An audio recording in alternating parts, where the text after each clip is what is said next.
Picture yourself standing at the edge of a vast jungle, the air thick with humidity and the sounds of unseen life.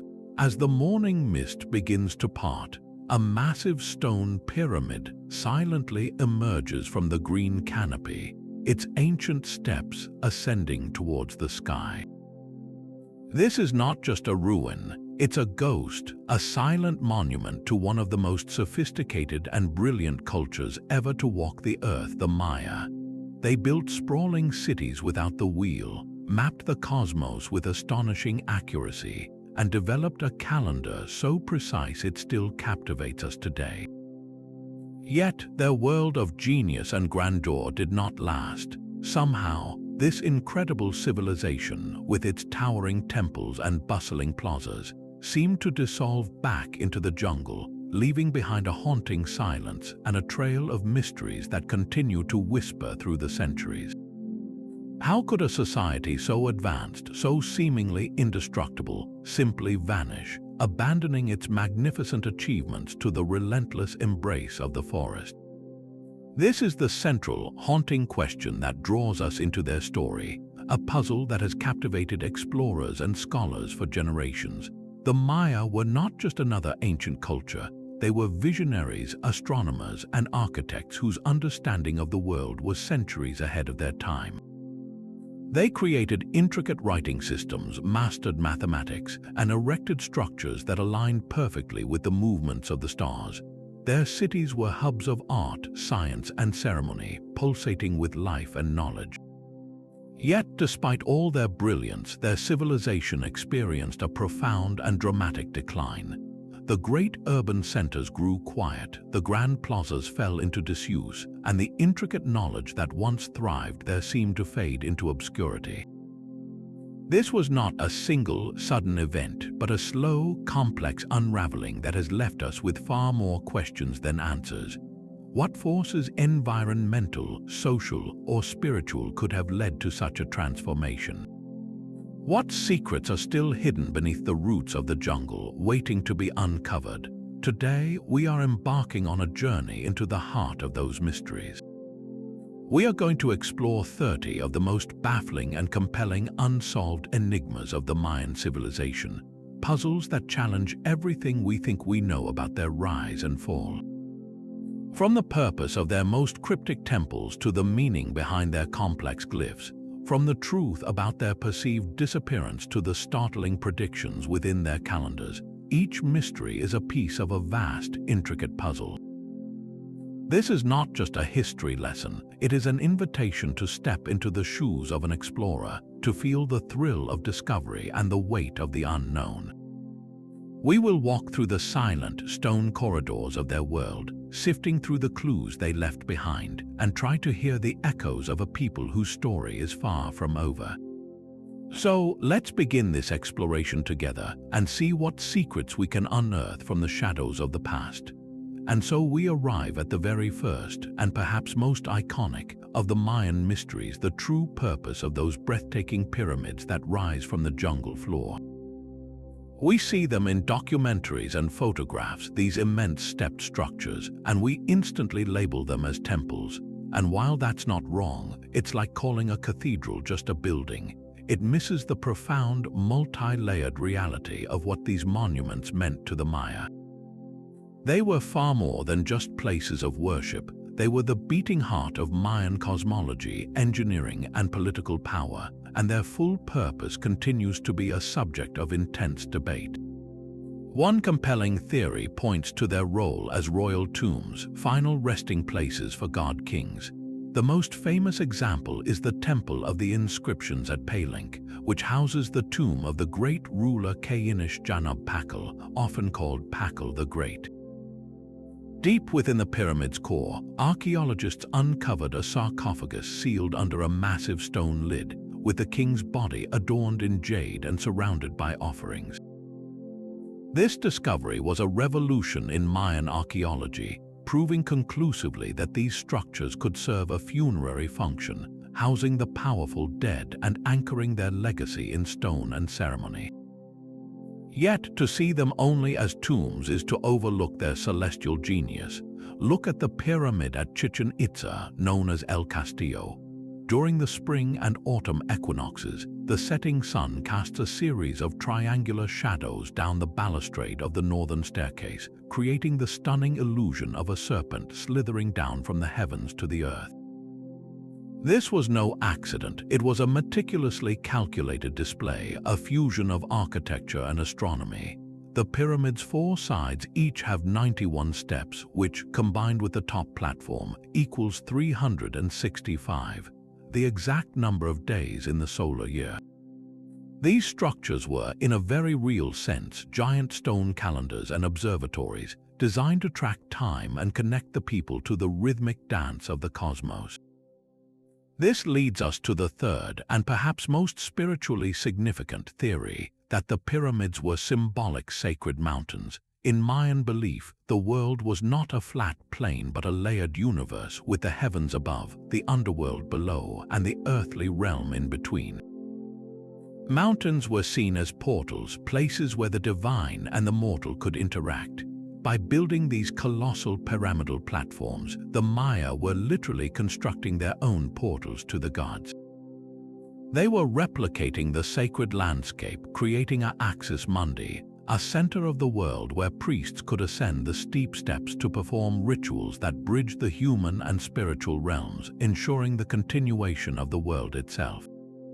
So, were they tombs, observatories, or sacred mountains? The evidence suggests they were all these things at once, and perhaps that is the ultimate answer. A single pyramid was not designed for a single purpose. It was a political statement of a king's power, even in death. It was a scientific instrument for reading the stars. And it was a deeply spiritual conduit for communicating with the gods. This multifaceted nature is precisely what makes the Mayan pyramids so endlessly fascinating. They refuse to be confined to a single category. They stand as a testament to a civilization that saw no separation between science and spirit, between the rule of a king and the turning of the seasons. And that is a mystery worth contemplating every time we gaze upon their ancient weathered stones. From those silent stone monuments that reached for the heavens, we turn our attention to a different kind of Mayan architecture. One built not with limestone and mortar, but with mathematics and celestial observation. This is the intricate and mind-bending system of the Mayan calendar, a creation so sophisticated that its complexity still stuns historians and astronomers today. While we live by a single, linear calendar, the Maya perceived time as a confluence of multiple, interlocking cycles, each with its own spiritual and practical significance. Their ability to track these cycles with breathtaking precision, all without telescopes or advanced machinery, forms one of the most profound mysteries of their civilization. At the heart of this system were 2 primary cycles that worked in tandem, like interlocking gears in a cosmic clock. The first was the Tzolk'in, or the Sacred Round, a 260-day cycle that combined 20-day names with 13 numbers. This wasn't used for planting crops or marking seasons. It was a spiritual guide dictating the rhythms of ceremony, divination, and the very identity of the days themselves. Each day was a unique combination, believed to carry its own specific energy and influence. Running concurrently was the Hob, a 365-day solar calendar divided into 18 months of 20 days each, plus a short, unlucky period of 5 extra days. This was the civil calendar governing agriculture and secular events, but the true genius lies in how these 2 cycles interacted. Imagine 2 meshing wheels, one with 260 teeth and the other with 365. It takes a colossal 18,980 days, roughly 52 of our years, for both cycles to realign and start anew. This 52-year period, known as the calendar round, was a momentous occasion for the Maya, a time of great ceremony and renewal as the world was symbolically reborn. Yet, for recording vast stretches of history and prophecy, the Maya developed something even more grand, the long count. This is the calendar that famously sparked the global 2012 phenomenon. The long count is a linear count of days from a mythical starting point, which scholars correlate to August 11th, 3114 BC in our Gregorian system. It counts time in nested units, much like our seconds, minutes, and hours, but on a far vaster scale. A single day was a K-in. 20 K-ins made a winnel, 18 winnels made a ton, a year of 360 days. 20 tons made a K-aton, and 20 K-atons made a B-acton, a period of nearly 400 years. The frenzy around 2012 was based on the completion of a 13th B-acton. Modern pop culture interpreted this as a prophecy of cosmic doom, a cataclysm that would end the world. This, however, was a profound and widespread misinterpretation. For the Maya, the completion of a cycle was not an end but a turning point, a moment of great transformation and renewal, much like our celebration of a new millennium. Their own inscriptions reference events far into the future beyond that 13th Bayakton, proving they anticipated time would continue. The real mystery isn't a failed prophecy, it's how they conceived of such immense spans of time in the first place. This leads to the core of the enigma. How did they achieve this staggering astronomical accuracy? Their calculations for the solar year were more precise than those used in Europe at the same time. They had meticulously tracked the cycles of Venus, creating a 584-day Venusian calendar that was stunningly close to our modern measurement. They even understood the complex cycle of lunar eclipses, known as the Saros cycle. All of this was accomplished with nothing more than naked eye observation, likely using simple cross sticks to mark the positions of the rising and setting sun, and centuries of meticulous record-keeping on bark paper codices. The philosophical implications are even more compelling. For the Maya, time was not a neutral, empty container. It was a sacred, animate force with its own personality and weight. Gods known as the day keepers carried the burdens of time. Completing a great cycle like a Bayakton meant the death of one of these time-carrying gods and the birth of a new one, a fundamental shift in the cosmic order. Their calendars were not merely tools for measurement, they were a map of destiny and a guide for navigating the will of the gods, a testament to a world where mathematics and mythology were seamlessly intertwined, creating a vision of reality that we are still striving to fully comprehend.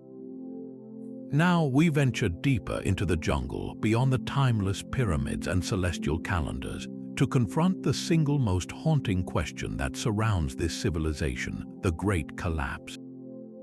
Around the 9th century AD, something profound and devastating happened in the southern Maya lowlands, the bustling, powerful heartland of the classic Maya civilization, a region dotted with magnificent city-states like Tikal, Palenque, and Kapon began to fall silent. The grand stelae, those stone pillars recording the deeds of kings, stopped being carved. The great plazas, once filled with the sounds of ceremony and commerce, were reclaimed by the forest. It was not a single overnight event, but a slow, grinding halt, a societal unraveling that has become one of history's most compelling cold cases. Why would a people so advanced, so deeply rooted in their land, abandon their glittering urban centers? One of the most compelling and scientifically robust theories points to a catastrophic, long-term drought. Imagine the rain simply stopping, not for a season but for decades. Scientists drilling into the sediments of ancient lakes in the region, like Lake Chichancanab in Mexico, have found powerful physical evidence. They analyzed the layers of mud, specifically the ratio of different types of oxygen atoms, which acts as a precise rain gauge for the distant past. What these cores reveal is startlingly clear. The period coinciding with the Maya collapse was marked by the most severe and prolonged drought the region had experienced in thousands of years. We're talking about a rainfall reduction of 40 to 50% over a span that may have lasted nearly a century. For a civilization almost entirely dependent on seasonal rains for their water supply and agriculture, this would have been catastrophic. Reservoirs would have dried up, crops would have failed repeatedly, and the thirst of a dense population would have become unbearable. The environment itself, it seems, may have turned against them. Yet, was climate alone the sole culprit? The archaeological record tells another, equally grim story of human conflict. In the centuries leading up to the collapse, the nature of warfare among the Maya appears to have intensified dramatically. We see evidence of hastily built defensive walls surrounding city centers, something rarely seen in their earlier, more prosperous eras. The art from this period becomes increasingly violent, filled with stark depictions of captured rulers, humiliated and often tortured. This wasn't just ritualized combat, it was endemic total war. Rival city-states, perhaps competing for dwindling resources like water and arable land, were locked in a vicious cycle of raid and counter-raid. This constant warfare would have disrupted trade networks that brought in essential goods like obsidian for tools and salt for preservation. It would have shattered the political order, making it impossible for communities to cooperate on the large-scale projects needed to survive an environmental crisis. The society was tearing itself apart from the inside, even as the skies withheld their life-giving rain. This brings us to the third piece of the puzzle, the fragility of the Maya political system itself. Their world was not a unified empire, but a patchwork of powerful, independent city-states, each ruled by a Kuhul Ajor, a holy lord. These kings derived their power from a sacred covenant with the gods. They were responsible for ensuring prosperity, victory in war, and the timely arrival of the rains through their rituals and bloodletting ceremonies. But what happens when the rains fail, despite the most earnest sacrifices? What happens when a king leads his people into a disastrous war? The very foundation of their political and spiritual authority would have crumbled. The people's faith in their divine rulers would have evaporated, leading to internal revolts, the overthrow of dynasties, and a complete loss of social cohesion. Combine this political collapse with famine and war, and you have a perfect storm from which recovery was nearly impossible. It's likely that common people, seeing their leaders as failed intermediaries with the gods, simply voted with their feet, abandoning the grand cities to return to a simpler, dispersed village life where they might have a better chance of survival. And this is where the mystery deepens in a fascinating way.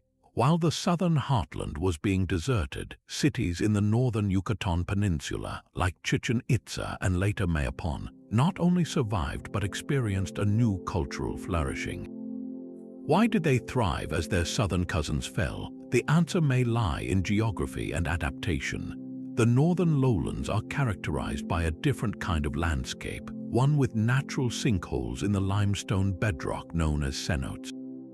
These provided access to a stable, underground water source that was largely immune to the droughts devastating the south.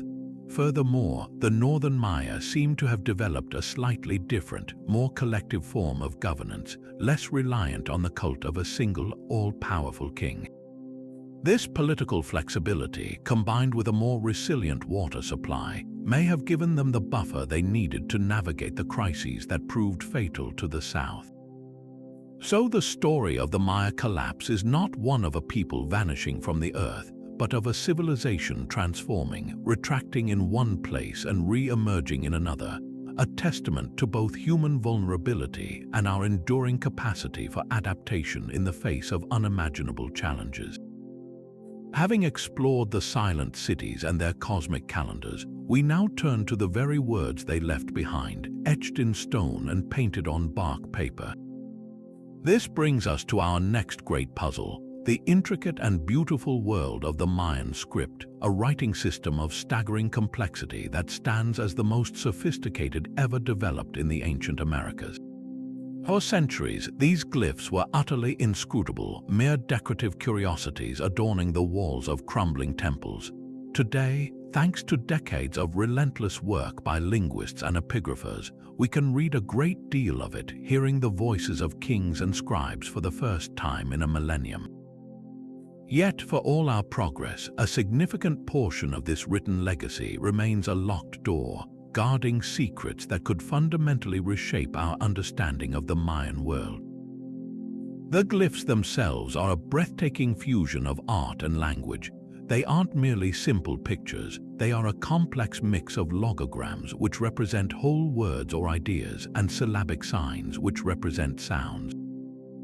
A single glyph block might combine both to spell out a word or a name, often arranged in paired columns read left to right, top to bottom. And what do these deciphered passages tell us? They are the archives of the Maya elite, recording the grand narratives of their civilization, the genealogies of ruling dynasties, boasting of royal births and accessions, vivid accounts of wars, detailing the capture and sacrifice of rival lords, and meticulous records of rituals, especially the vital bloodletting ceremonies where kings and queens would pierce their tongues or genitals.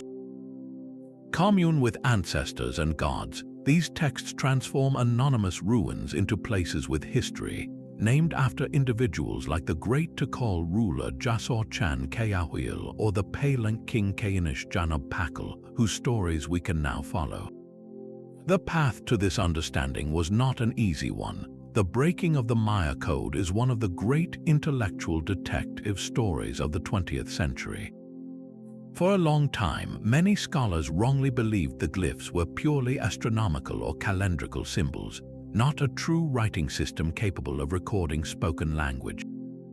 The key breakthrough came with the work of individuals like the Russian linguist Yuri Norizov, who in the 1950s proposed that the script was at least partly phonetic. He demonstrated that certain glyphs could represent syllables much like the Japanese kana system. This was fiercely resisted at first, but over time his approach was proven correct. Another monumental leap forward was the decipherment of Mayan numerals and the calendar, which provided a fixed, understandable framework, a kind of Rosetta Stone made of dates against which other glyphs could be tested. This allowed researchers to identify verbs like he captivates or he destroys, slowly turning lists of names and dates into coherent historical narratives. Despite this incredible progress, the challenge is far from over. The greatest remaining obstacle lies in interpreting the more complex verb forms and the subtleties of historical narrative. We can often grasp the basic who and when of an inscription, but the how and why, the nuanced motivations, the diplomatic nuances, the specific descriptions of events often remain just out of reach. The Maya language, much like English, uses grammar to convey tense, aspect, and mood. Fully deciphering these grammatical particles is crucial for understanding whether an event was ongoing, completed, or anticipated, whether an action was done willingly or under duress. Furthermore, we have likely lost an entire library of context. The vast majority of Mayan books, called codices, were made of perishable bark paper and were systematically burned by Spanish missionaries in the 16th century. Only 4 confirmed pre-Columbian codices survive.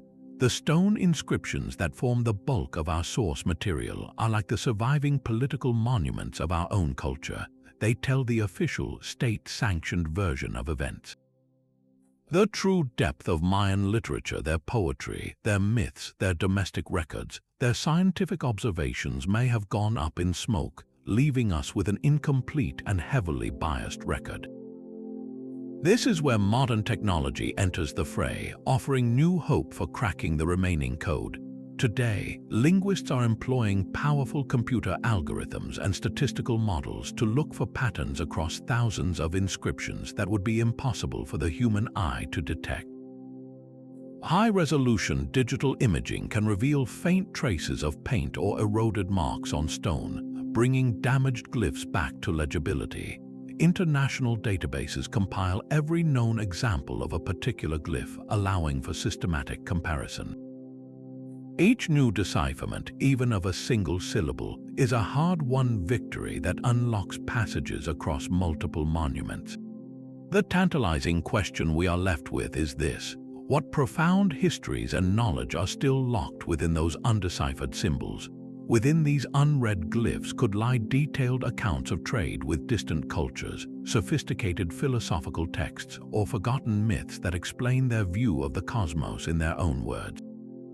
Every stone panel is a potential time capsule waiting for the right key to turn so that the whispers from the past can finally become a clear, undeniable voice. But while we grapple with the silent testimony of stone and glyph, another kind of Mayan mystery has captured the public imagination, one made not of limestone but of pure, shimmering quartz.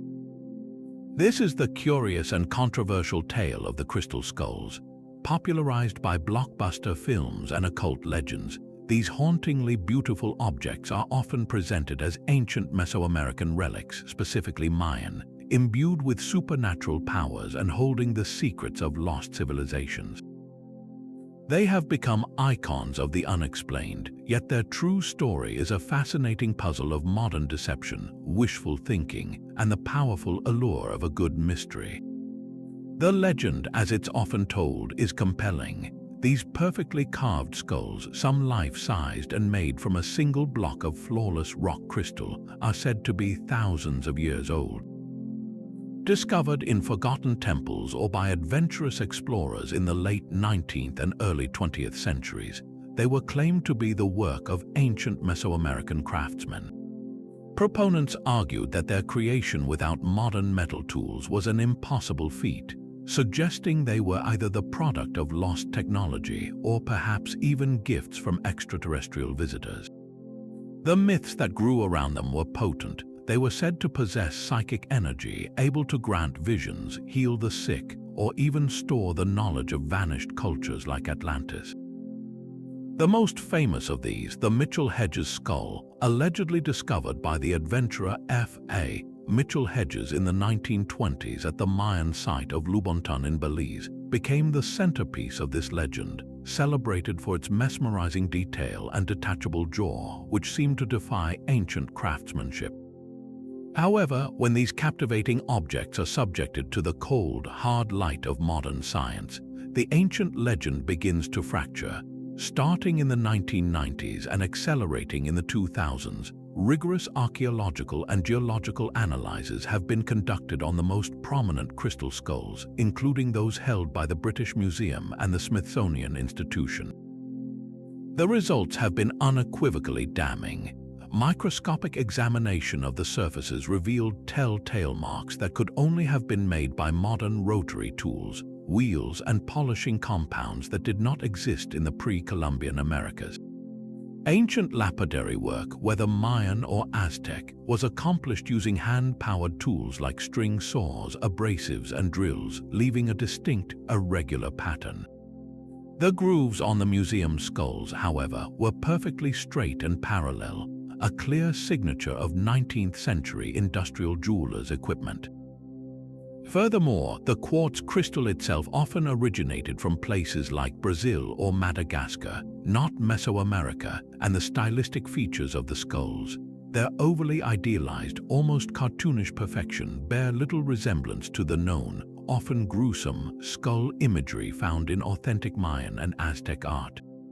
The evidence points overwhelmingly to a single, modern origin. These were clever fakes manufactured in Europe, likely in Germany during the 1800s.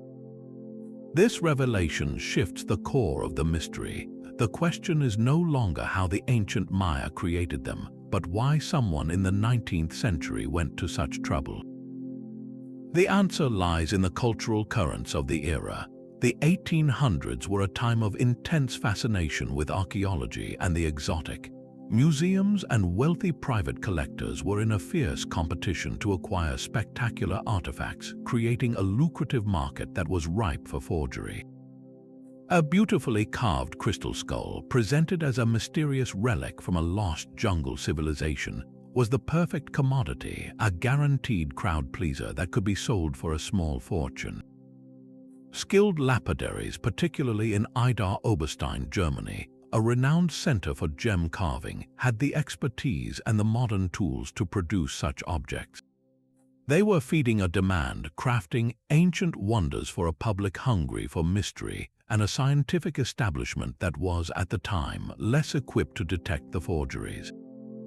So how did these 19th century fakes become so deeply and specifically embedded in our culture as Mayan artifacts? The process was a slow burn of sensationalism and misplaced romanticism. Sellers and promoters like Mitchell Hedges himself wove elaborate tales of discovery in overgrown temples to add provenance and excitement. The Maya, already shrouded in mystery after their dramatic collapse, were the perfect canvas onto which these fantasies could be projected. Their advanced calendar systems and enigmatic ruins made them seem like a people capable of impossible feats. As the 20th century progressed, the crystal skulls were eagerly adopted by the growing New Age movement, which embraced them as powerful spiritual talismans, further cementing their legendary status. Their prominent featuring in entertainment, from comic books to the blockbuster Indiana Jones film, ultimately sealed their fate in the popular imagination, transforming a clever archaeological hoax into a global pop culture phenomenon. The enduring legacy of the crystal skulls, therefore, is not a mystery of ancient technology, but a powerful lesson in how easily a compelling story, once told, can take on a life of its own, blurring the lines between fact and fiction for generations. Moving from the earthly deceptions of crystal skulls, we arrive at a realm of undeniable and breathtaking intellectual achievement: the advanced astronomical knowledge of the Maya. Their understanding of the heavens was so profound and precise that it forms a mystery not of hoaxes, but of pure human ingenuity. While we've touched on their calendar, that was merely one application of a much deeper cosmic science. They tracked planetary movements with stunning accuracy, predicted eclipses, and mapped the sky, all without a single lens or telescope. The enigma is not what they knew, but how they possibly knew it, and what this celestial wisdom truly meant for their civilization. Consider their relationship with Venus, the brilliant morning and evening star. For the Maya, this planet was not just a celestial body, it was a god associated with war and ominous portents. Their tracking of its cycles is a masterpiece of naked-eye astronomy. They calculated the time it takes for Venus to reappear in the same position in the sky, what astronomers call its synodic period, as 584 days. Our modern measurement puts it at 583.92 days. The Mayan calculation was off by less than 2 hours over the entire cycle. To achieve this, generations of priest astronomers must have maintained meticulous records for centuries, noting the planet's position against the backdrop of fixed stars day after day, year after year.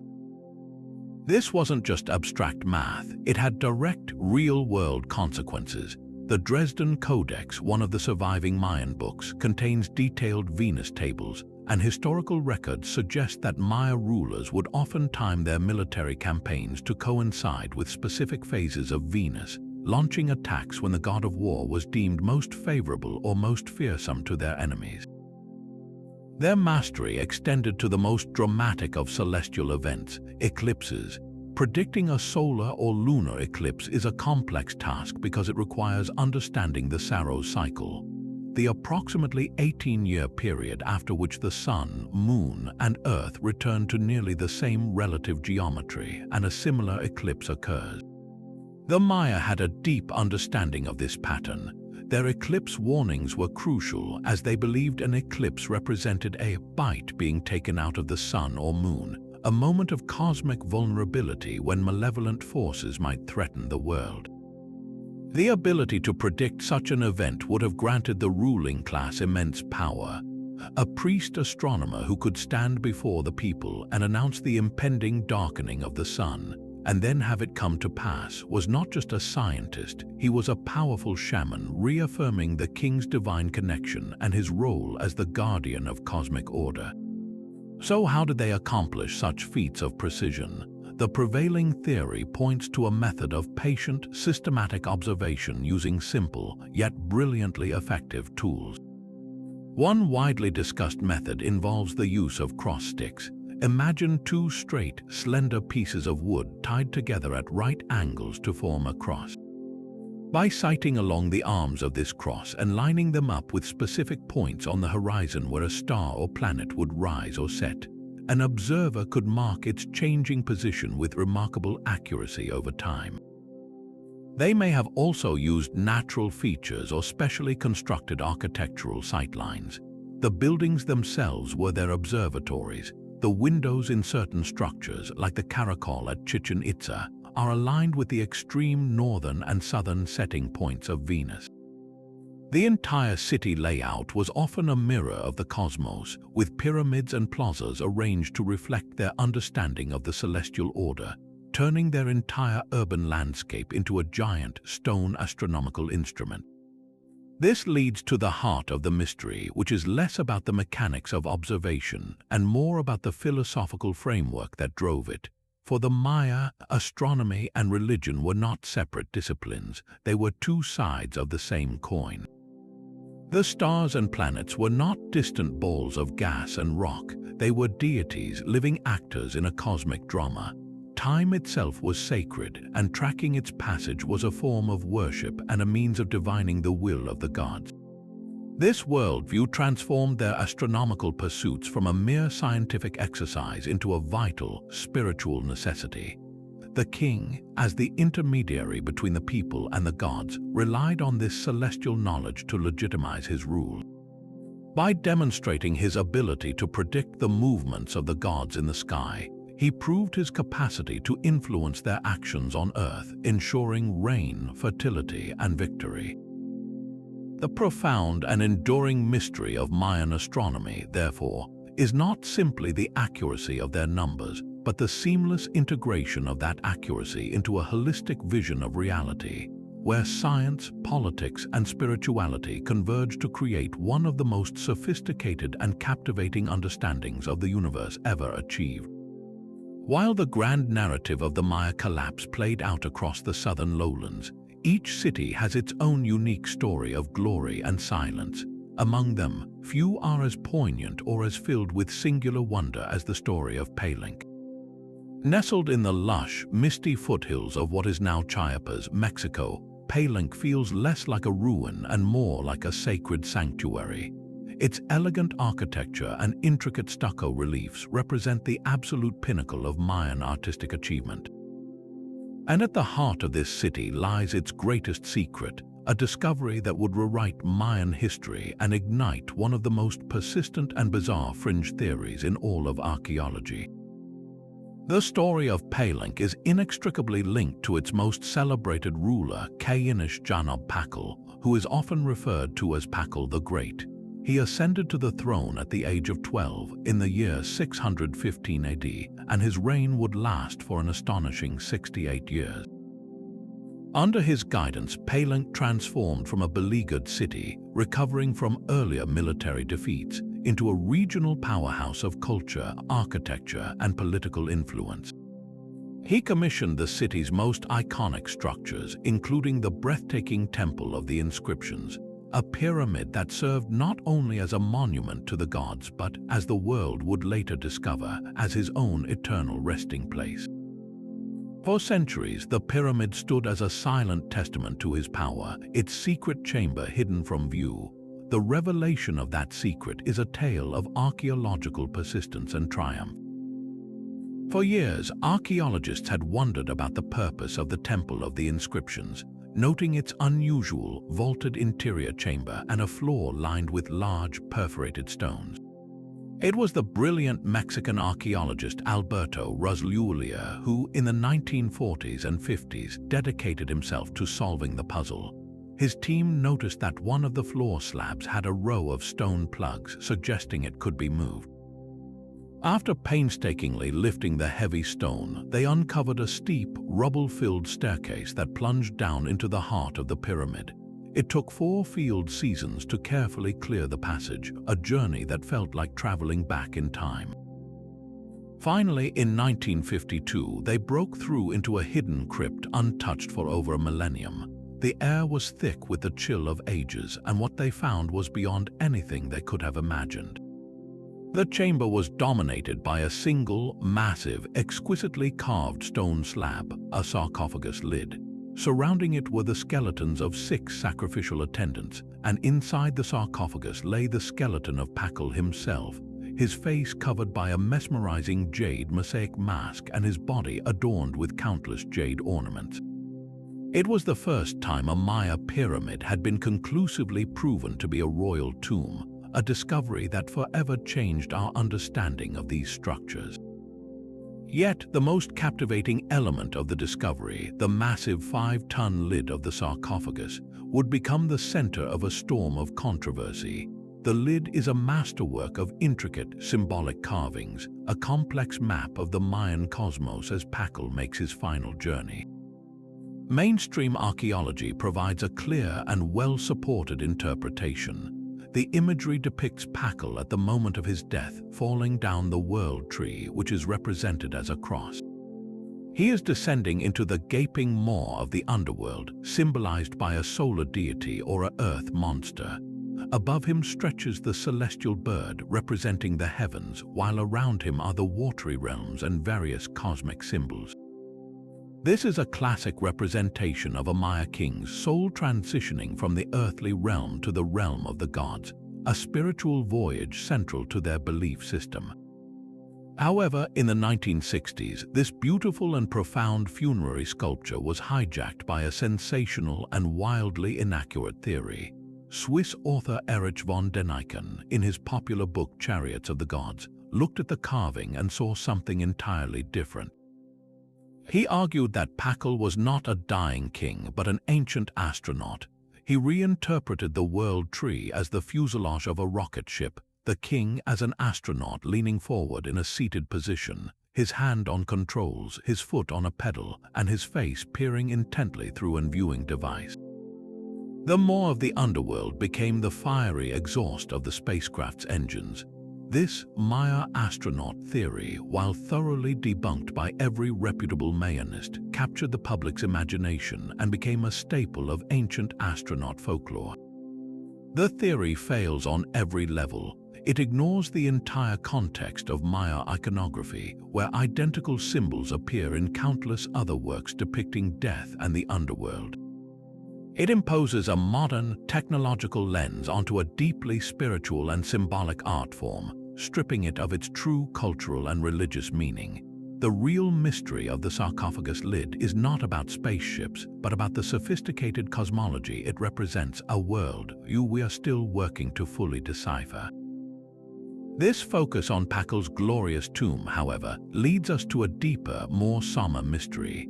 If Pakal's reign was so long and so prosperous, why did Palenque, this jewel of Maya cities, also eventually fall into decline and abandonment? The answer lies in the generations that followed him. Pakal was succeeded by his son, Kayinish Kanbialam II, who continued his father's ambitious building program, erecting the magnificent cross-group temples. Yet, after this second burst of glory, the city's fortunes began to wane. The historical record, pieced together from later inscriptions, tells a story of rising external threats and internal instability. A rival city-state, Tonana, grew increasingly powerful and aggressive. In the year 711 AD, Tonana captured Palenque's king, Kayinish Kayan Joy Chittam II, Pakal's second son. He was likely held prisoner for years, a humiliating blow to Palenque's prestige and power from which it never fully recovered. The final blows were likely a combination of this relentless warfare and the same environmental and social pressures that were crippling the entire classic Maya world. As warfare disrupted trade and strained resources, and as drought conditions set in, the political authority of Palenque's later rulers eroded. The elaborate state system that Pakal had built, dependent on a god-king to mediate with the heavens, began to crumble as it failed to deliver prosperity and security. The great building project ceased. The last dated inscription at Palenque is from the year 799 AD. After that, the historical record falls silent. The elite class probably dispersed, and the remaining population slowly abandoned the grand ceremonial center, retreating to smaller, more sustainable villages. The jungle, patient and relentless, began its slow reclamation, draping the elegant temples in vines and soil, hiding Pakal's tomb so completely that it would take over 1,000 years for the world to find it again. The story of Palenque is thus a powerful microcosm of the wider collapse, a tale of how even the most brilliant and powerful civilizations, forged by visionary leaders, remain vulnerable to the complex interplay of external conflict, environmental change, and the fragility of their own political systems. From the celestial observations of priest astronomers and the silent tombs of great kings, we now descend into the bustling, thunderous plazas of the Maya world, to the heart of a game that was far more than a simple pastime. In every major city, from the grand expanse of Tikal to the northern powerhouse of Chichen Itza, you will find a consistent and imposing architectural feature: the ball court. These long, eye-shaped arenas, flanked by towering sloped walls, were as central to a Mayan city as its pyramids and palaces. The game played here, known simply as the ball game, was a cornerstone of Mayan life, a spectacle of athleticism, profound religious significance, and often brutal consequence. While we can piece together the basic mechanics, the true, deeper purpose of this ritual sport remains one of the most debated and chilling mysteries of their civilization. The game itself was a breathtaking display of physical prowess. Two teams, typically of 2 or 3 players each, would face off on the long, narrow court. Their objective was to keep a solid rubber ball, astonishingly heavy and weighing as much as 8 or 9 pounds, in constant motion using only their hips, thighs, and elbows. The use of hands or feet was strictly forbidden. Players wore heavy protective padding made of leather and wood to shield their torsos from the bruising impact of the hard rubber ball. The most iconic and difficult feat was to propel the ball through one of the stone rings mounted high on the sloped side walls. Sinking the ball through such a ring was a rare and spectacular event, likely resulting in an instant victory. The sheer athleticism required was immense, demanding incredible agility, strength, and a high tolerance for pain, turning the players into celebrated and perhaps feared public figures. But to view this as merely an ancient sport would be to miss its deepest, most mythological roots. For the Maya, the ball game was a direct reenactment of their foundational creation story, as detailed in the Popol Vuh, the sacred book of the Kayich Maya. The myth tells the story of the hero twins, Hunahpu and Xbalanque, who were legendary ball players themselves. Their father and uncle had been defeated by the gods of the underworld in a ball game and were subsequently sacrificed.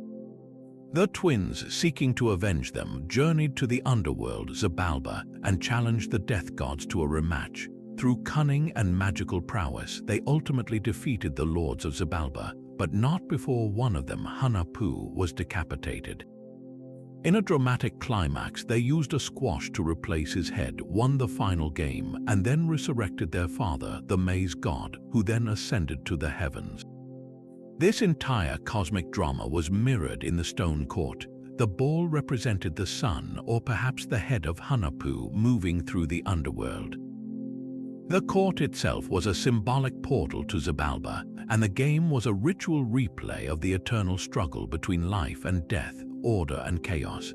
This profound spiritual connection leads us to the game's most sobering and controversial aspect, the role of human sacrifice.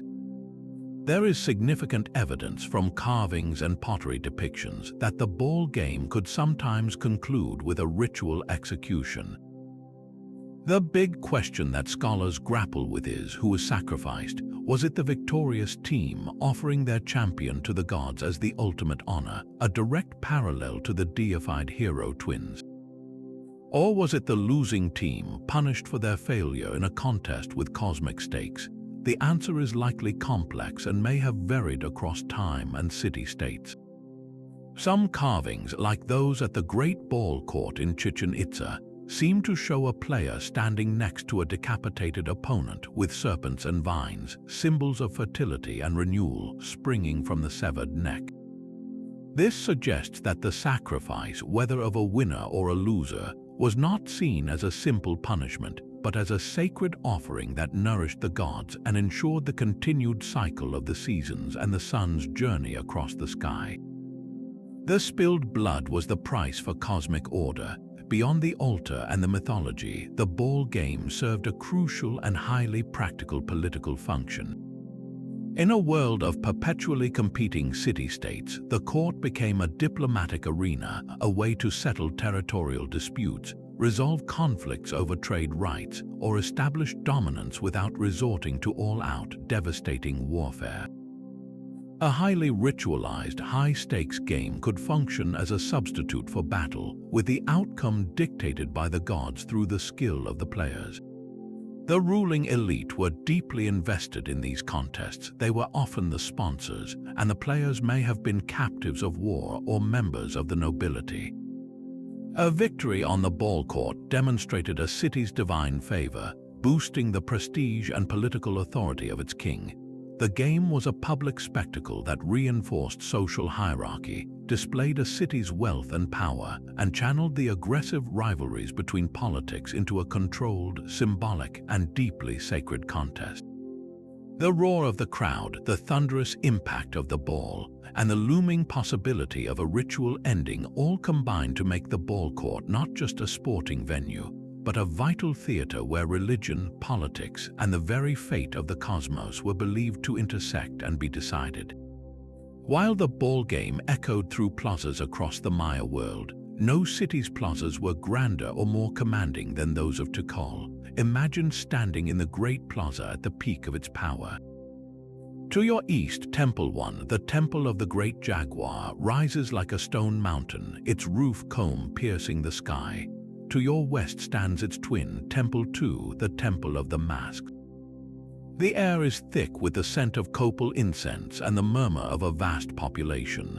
This was the epicenter of one of the most dominant and influential city-states of the entire classic period, a sprawling metropolis that was home to tens of thousands of people, a nexus of trade, politics, and spiritual power.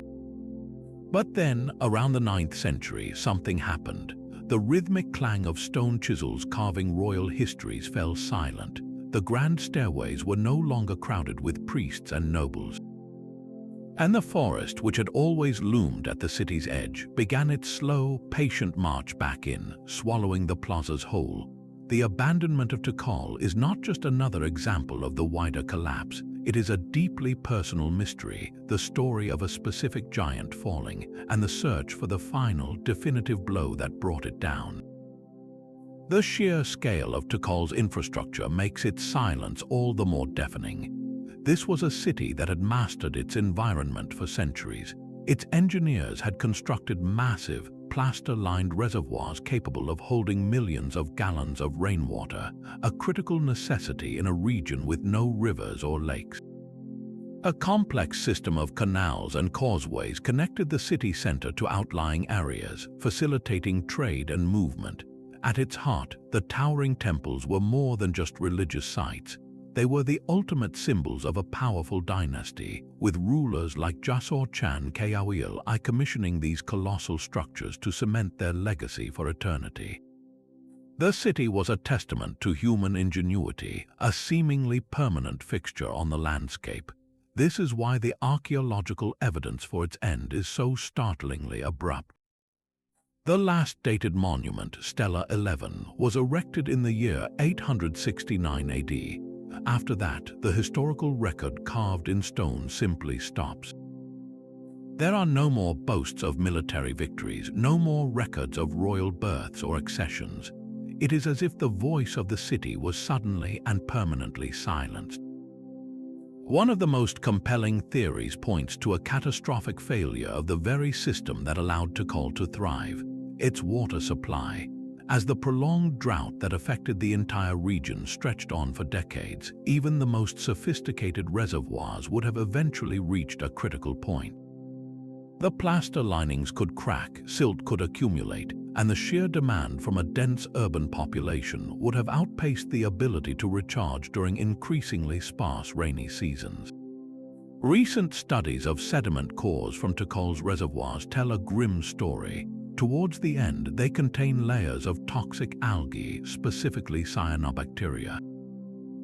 This type of algae thrives in stagnant, nutrient-rich water, and it can produce powerful toxins that make water undrinkable, causing severe illness and death. So, the people of Tikal may have faced a horrific dilemma: die of thirst or drink from reservoirs that had become poisonous. This environmental collapse would have shattered the social contract. The king's divine mandate was to ensure the arrival of life-giving rains, and his undeniable failure would have broken the population's faith entirely. Yet, could environmental stress alone have felled such a powerful state? The political landscape of the time suggests another, equally potent threat: relentless warfare. For centuries, Tikal was locked in a bitter rivalry with the nearby city of Calakmul, a conflict that has been likened to a struggle between two superpowers. These wars were not just ritualized skirmishes, they were devastating affairs that disrupted trade routes, consumed resources, and could lead to the capture and sacrifice of kings. While Tikal ultimately achieved a decisive victory over Calakmul around the late 7th century, the cost of this centuries-long conflict may have left the city critically weakened. Its military and economic resources could have been stretched to a breaking point, leaving it vulnerable to attacks from newer, rising powers or even from smaller, opportunistic rivals. The final blow might not have been a single, lost epic battle, but death by 1,000 cuts, a slow erosion of its influence and security that made recovery from any additional crisis, like the drought, impossible. This combination of environmental disaster and external pressure leads to a third powerful possibility: internal revolt. The incredible social pyramid of Tikal was built on the backs of a massive labor force: farmers, artisans, and construction workers who supported a relatively small, elite class of nobles and priests. For generations, this system was sustained by a shared belief in the divine right of the king to rule. But what happens when that belief evaporates? When the rains fail, the reservoirs turn toxic, and the king's armies can no longer guarantee safety, the populace may have reached a tipping point. The social and economic gulf between the elite, living in stone palaces and adorned in jade, and the commoners struggling to feed their families would have become intolerable. It is not difficult to imagine a final, desperate uprising where the monuments to failed kings were toppled and the surviving population, having lost all faith in their leaders, simply walked away from the stone city, choosing to return to a simpler, more sustainable life in scattered villages. They didn't vanish, they made a conscious choice to leave the grandeur and its broken promises behind, allowing the jungle to settle over Tikal's majestic silence like a green, forgiving shroud. Leaving behind the grand plazas and towering temples, our journey into the Maya world now takes a dramatic turn downward, into the cool, dark, and silent depths of the sacred cenotes. Scattered across the Yucatan Peninsula, these are not simply ponds or water holes. They are breathtaking natural sinkholes formed when the region's soft limestone bedrock collapsed, revealing the vast, hidden waterways that flow beneath the entire peninsula. For the Maya, these were not just sources of vital freshwater in an otherwise parched landscape. They were something far more profound. They were seen as the very arteries of the earth, sacred portals to the underworld, known as Xibalba, the feared and revered realm of the gods and ancestors. This deep spiritual connection transformed these serene pools into one of the most active and mysterious ritual sites in the entire Maya world, places where life-sustaining water and the promise of death converged. No cenote is more famous or more shrouded in ritual significance than the sacred cenote at Chichen Itza. This massive, almost perfectly circular sinkhole, with its dark green water lying some 80 feet below ground level, looks every bit the awe-inspiring entrance to another world. For over 1,000 years, it has been the focus of intense archaeological interest, and the treasures pulled from its depths have been as revealing as they are chilling. Starting with early dredging operations in the early 20th century and continuing with more modern archaeological dives, the cenote has yielded an almost unimaginable collection of ritual offerings. Divers have recovered countless objects of jade, gold, copper, and intricately carved obsidian. There were ceremonial incense burners, beautiful pottery vessels, and rare artifacts made from materials like rubber and wood, preserved for centuries in the anoxic waters. But interspersed among these priceless objects were human remains, the skeletons of men, women, and children. This grisly discovery confirmed the long-held suspicions from colonial accounts. The Maya did indeed practice ritual sacrifice at these sacred portals. This leads us directly to the central, haunting mystery of the cenotes. Who were these individuals and what circumstances brought them to this watery grave? The human remains tell a complex and often contradictory story. Some skeletons show signs of severe trauma consistent with violent death, crushed skulls, or broken bones that occurred at the time of death. Others, however, show no such signs, suggesting they may have been drowned or otherwise dispatched without blunt force. The age and sex of the victims vary widely, from young children to adults, both male and female. So, were they willing volunteers chosen for the supreme honor of becoming a messenger to the gods? Were they elites, perhaps even nobles or royalty, offering themselves in a time of extreme crisis to appease the deities of the underworld? Or were they mostly captives of war, prisoners taken in battle and then offered as a bloody tribute, their lives given as the ultimate payment to the gods? The evidence points to a grimly practical reality. It was likely a combination of all three, with the context of the sacrifice determining the identity of the victim. A long-term drought might call for the sacrifice of a high-ranking volunteer to demonstrate the community's commitment, while a victory in battle might be celebrated with the execution of captured enemy warriors. The incredible variety of artifacts found alongside the human remains adds another layer to this spiritual puzzle. The offerings were not random, they were carefully selected for their symbolic value. Jade, for instance, was more precious than gold to the classic Maya, symbolizing water, fertility, and life itself. Throwing jade into the cenote was a direct petition to the rain gods, Chok, asking them to refill the earthly waters with the celestial moisture the stone represented. Beautifully crafted gold objects, many of which show stylistic influences from farther south in Central America, speak to Chichen Itza's vast trade networks and its desire to offer only the most valuable and exotic goods to the gods. Some of the most poignant finds are simple, everyday objects like pottery vessels and grinding stones, which might represent the personal, heartfelt offerings of common people, given in the hope of a good harvest or the health of a family.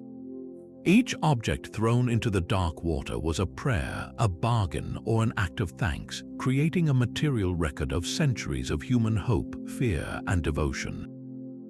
Modern explorations continue to deepen the mystery even as they provide new answers. Every technological advance in underwater archaeology allows scientists to see the cenote floor with fresh eyes. Sophoton scanners and meticulous dive surveys have revealed that artifacts are not scattered randomly. They are often concentrated in specific areas, suggesting that offerings were made from particular platforms or that certain sections of the cenote were dedicated to specific deities or types of rituals. The analysis of the human remains themselves has become incredibly sophisticated. Isotope analysis, which can determine where a person grew up based on the chemical signature in their teeth, has revealed a stunning fact: not all the sacrificial victims were local to Chichen Itza. Some came from distant regions hundreds of miles away. This finding profoundly changes our understanding. It suggests that the sacred cenote at Chichen Itza was a pan-Mayan pilgrimage site, a spiritual magnet that drew people from across the Maya world, some of whom may have traveled there willingly to meet their fate, while others were brought as captives to be offered in a grand, theatrical display of the city's power and piety. The cenote, therefore, was more than a local holy site. It was a crossroad of the Maya universe where the physical journey of people from distant lands ended in a spiritual journey into the world of the gods, all in an eternal effort to maintain the delicate balance of their cosmos.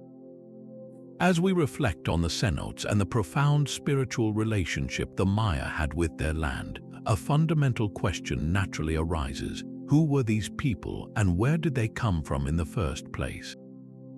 The identity and origins of the Maya are a mystery that reaches back thousands of years before the first pyramid was ever conceived. We often think of them as a single, monolithic civilization, but they were and remain a vibrant tapestry of distinct peoples, languages, and cultures, all sharing a common ancestral root. Unraveling the story of their emergence from the ancient fabric of Mesoamerica is a detective story that combines archaeology, linguistics, and now cutting-edge genetic science. For a long time, the prevailing theory pointed to the Olmecs as the so-called mother culture of Mesoamerica, and by extension, a direct ancestor to the Maya. The Olmec heartland, with its colossal stone heads and early ceremonial centers like La Venta and San Lorenzo, flourished along the Gulf Coast of Mexico from around 1200 to 400 BC. There are undeniable cultural threads that seem to connect the two. The Olmecs developed a complex calendar system, engaged in ritual bloodletting, and played a ball game remarkably similar to the one the Maya would later perfect. It was easy to imagine a scenario where Olmec influence spread south and east, seeding the ideas that would blossom into classic Maya civilization. However, this tidy narrative has been significantly complicated by more recent discoveries. Archaeological work in the Maya region itself has uncovered pre-classic sites, like Nacp and El Mirador in Guatemala, that were developing their own monumental architecture and complex societies at the same time as or even slightly before the Olmec peak. This suggests a model not of a single mother culture giving birth to all others, but of a sister culture dynamic, where multiple sophisticated groups across Mesoamerica were interacting, trading, and competing, influencing one another in a complex web of innovation.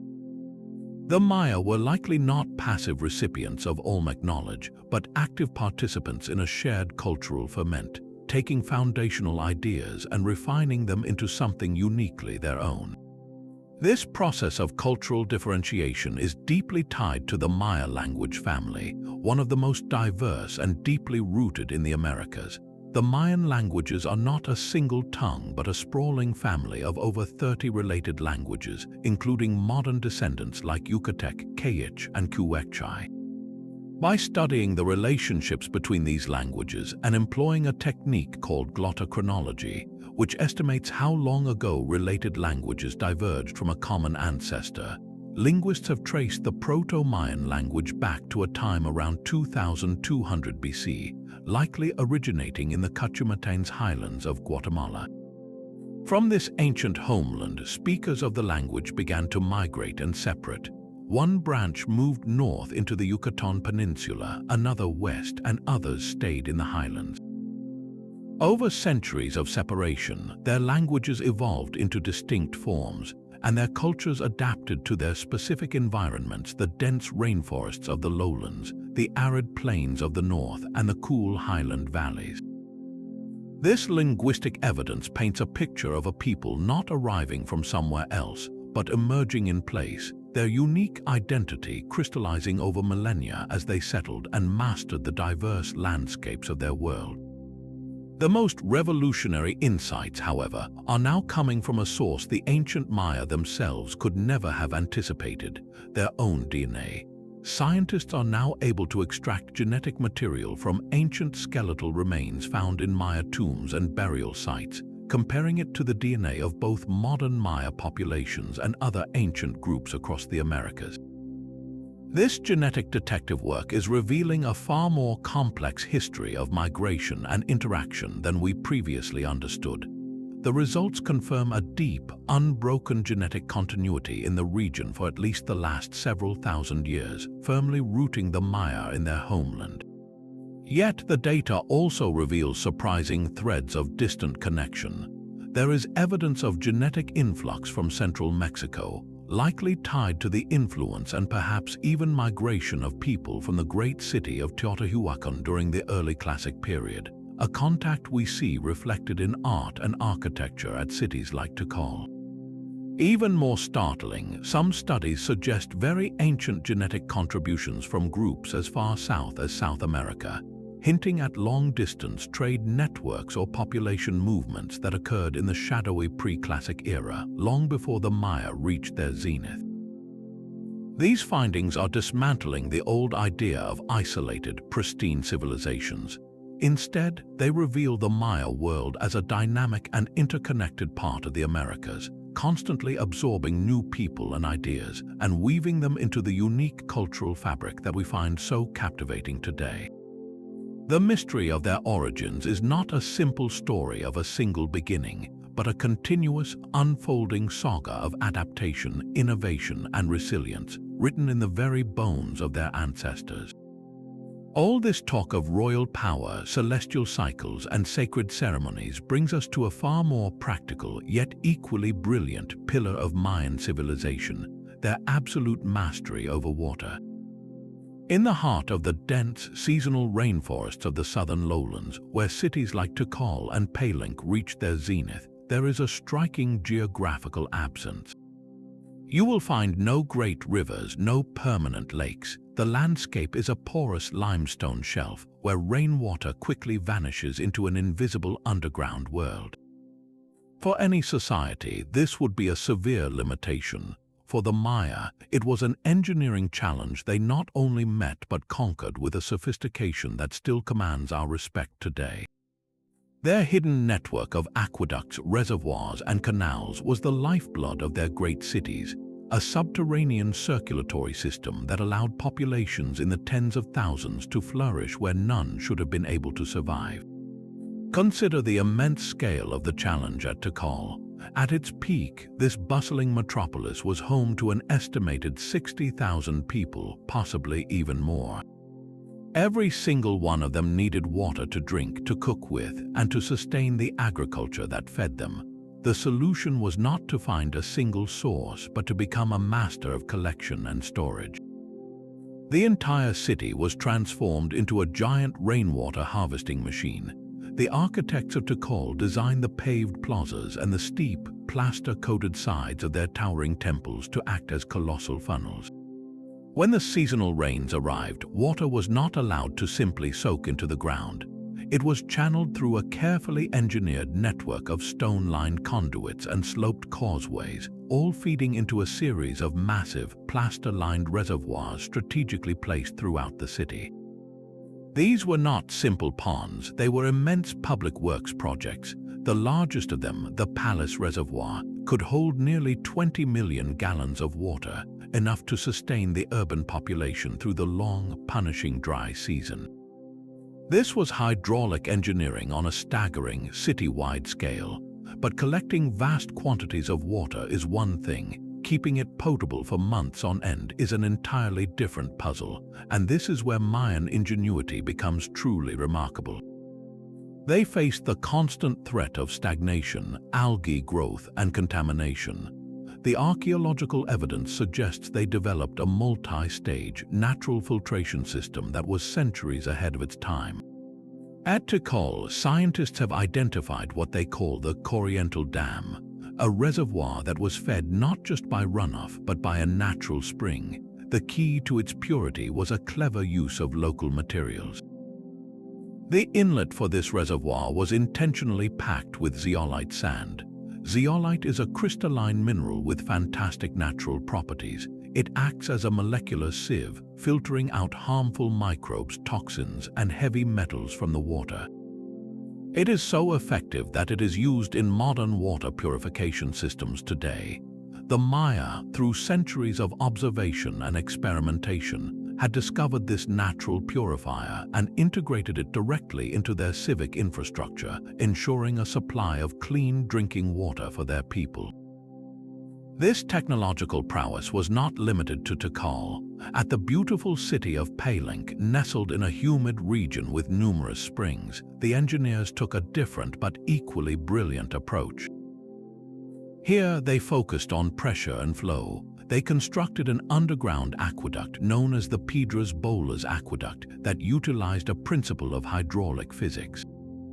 By channeling a stream through a constricted, vaulted passage, They increased the water's pressure, effectively creating a pressurized water feature that could shoot a jet of water several meters into the air.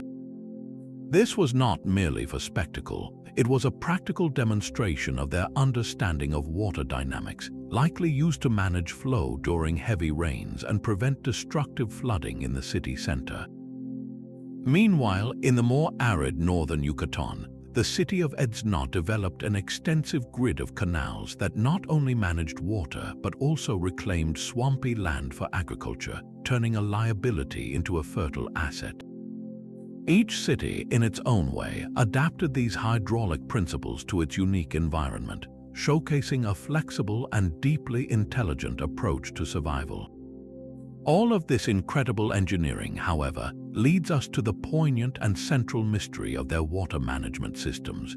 If they were so advanced, so seemingly resilient, how did they become the very source of their potential downfall? The answer lies in the terrifying power of prolonged climate change. The multi-decade megadrought that struck the region in the 9th century was a stress test beyond anything their systems were designed to handle. The rains did not just diminish, they failed year after year after year. The great reservoirs at Tikal, which relied on consistent annual recharge, began to drop to critically low levels. As the water volume shrank, the concentration of nutrients and waste increased, creating a toxic brew. Recent sediment analysis from those very reservoirs tells a horrifying final chapter. In the layers corresponding to the city's collapse, scientists found abundant evidence of cyanobacteria, specifically 2 types that produce potent poisons. These toxins can cause everything from skin rashes and liver damage to severe neurological disorders and death. The people of Tikal were faced with an impossible choice: die of thirst or drink water that was slowly poisoning them. Their brilliant system, designed to conquer the seasonal dry period, could not save them from a climatic catastrophe that pushed it beyond its breaking point. So, the story of Mayan water management is a profound and cautionary tale of brilliance and vulnerability.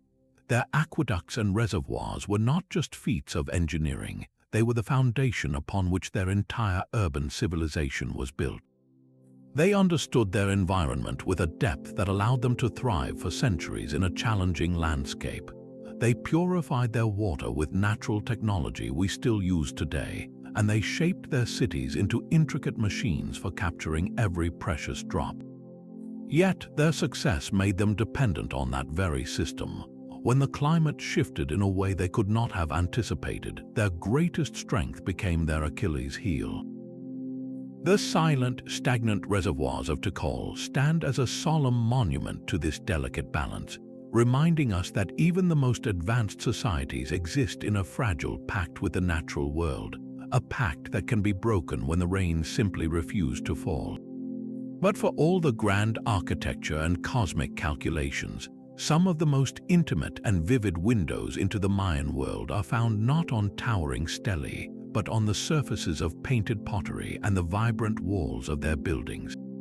This brings us to our 13th mystery, the profound and often elusive meaning behind Mayan art and iconography.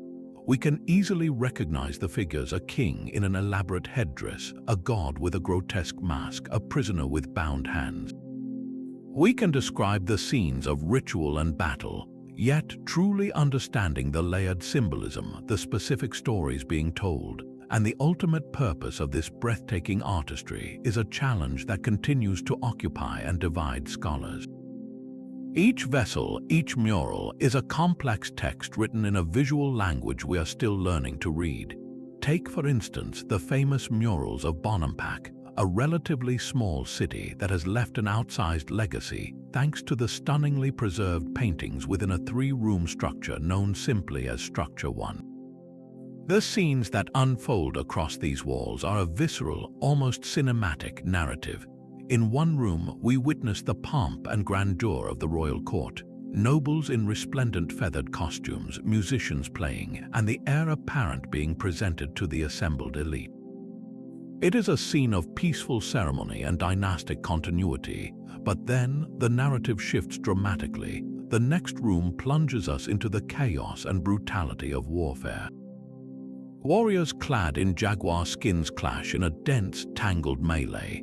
Captives are seized by their hair, their faces contorted in agony or resignation.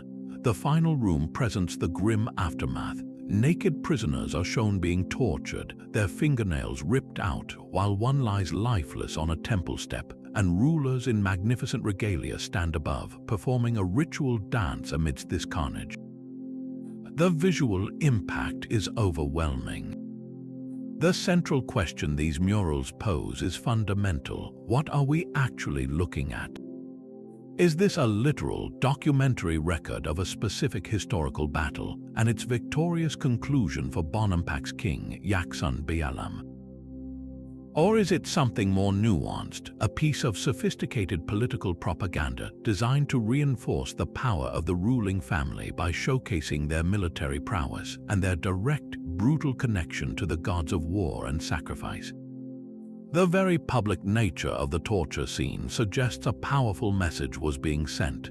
It communicates not just victory, but the complete humiliation and subjugation of enemies, serving as a stark warning to any who would challenge the king's authority. Furthermore, some scholars propose that such scenes are not purely historical, but are also deeply mythological, reenacting the primordial struggle of the hero twins against the lords of the underworld. The tortured captive on the temple step could be simultaneously a specific war prisoner and a symbolic stand-in for a defeated lord of Xibalba, linking the king's earthly triumph to the eternal cosmic order. The art, therefore, operates on multiple levels at once, blending history, politics, and sacred narrative into a single, powerful visual statement. This complexity extends from grand murals to the more personal scale of painted ceramics. A beautifully crafted Mayan pot was far more than a mere container. It was a mobile canvas for storytelling, often placed in tombs to accompany the dead into the afterlife. The scenes on these vessels are rich with detail, but their meanings can be wonderfully cryptic. A common motif shows the maize god in various stages of his cycle, dancing joyously in his youthful prime, or lying dead in a watery underworld before his miraculous resurrection. These aren't just decorative myths, they are fundamental allegories for life, death, and rebirth, concepts that would have been deeply comforting in a funerary context. Other pots depict what scholars call the vase of the 7 gods or the vase of the 11 gods, showing assemblies of deities engaged in enigmatic activities. We can identify many of the gods by their distinctive attributes: the old jaguar god of the underworld, the young maize god, the fearsome god of lightning. But what specific myth is being enacted? Is this a creation story, a council to decide the fate of humanity, or a celestial ritual? The precise dialogue of this divine gathering remains just beyond our grasp, a silent conversation frozen in time. The challenge of interpretation is compounded by the Maya's love of metaphor and visual puns. Their art is not always meant to be taken literally. A ruler depicted as a towering, world-sustaining tree is not claiming to be a plant. He is embodying the concept of the axis mundi, the central pillar of the cosmos. A queen shown performing a bloodletting ritual while visions of a serpent spirit emerge from the wound is not encountering a literal snake. The serpent is a conduit to the spirit world, a visual representation of the trance state and the communion with ancestors. Decoding this symbolic language requires a deep understanding of their cosmology, one that we are still piecing together. Every new discovery, every fresh analysis of a faded pigment or a previously overlooked detail has the potential to shift our entire understanding of a scene. The meaning behind Mayan art is not a single, locked secret waiting for one key. It is a vibrant, ongoing conversation across centuries, where each generation of scholars brings new questions to these silent, beautiful, and profoundly enigmatic masterpieces. Moving beyond the martial imagery of kings and captives, we arrive at a quieter, yet equally potent mystery that has only recently come into focus: the powerful and often overlooked role of women in Mayan society. For a long time, the story of the Maya was dominated by a narrative of warrior kings, male rulers immortalized on stelae for their conquests and blood sacrifices. But the Silent Stone is beginning to speak a different, more nuanced tale. Hidden in the glyphs and carved into the lintels of temples is compelling evidence of women who are not just passive consorts or diplomatic bargaining chips, but active, formidable rulers in their own right, wielding political, military, and spiritual authority that challenges our very understanding of the classic Maya power structure.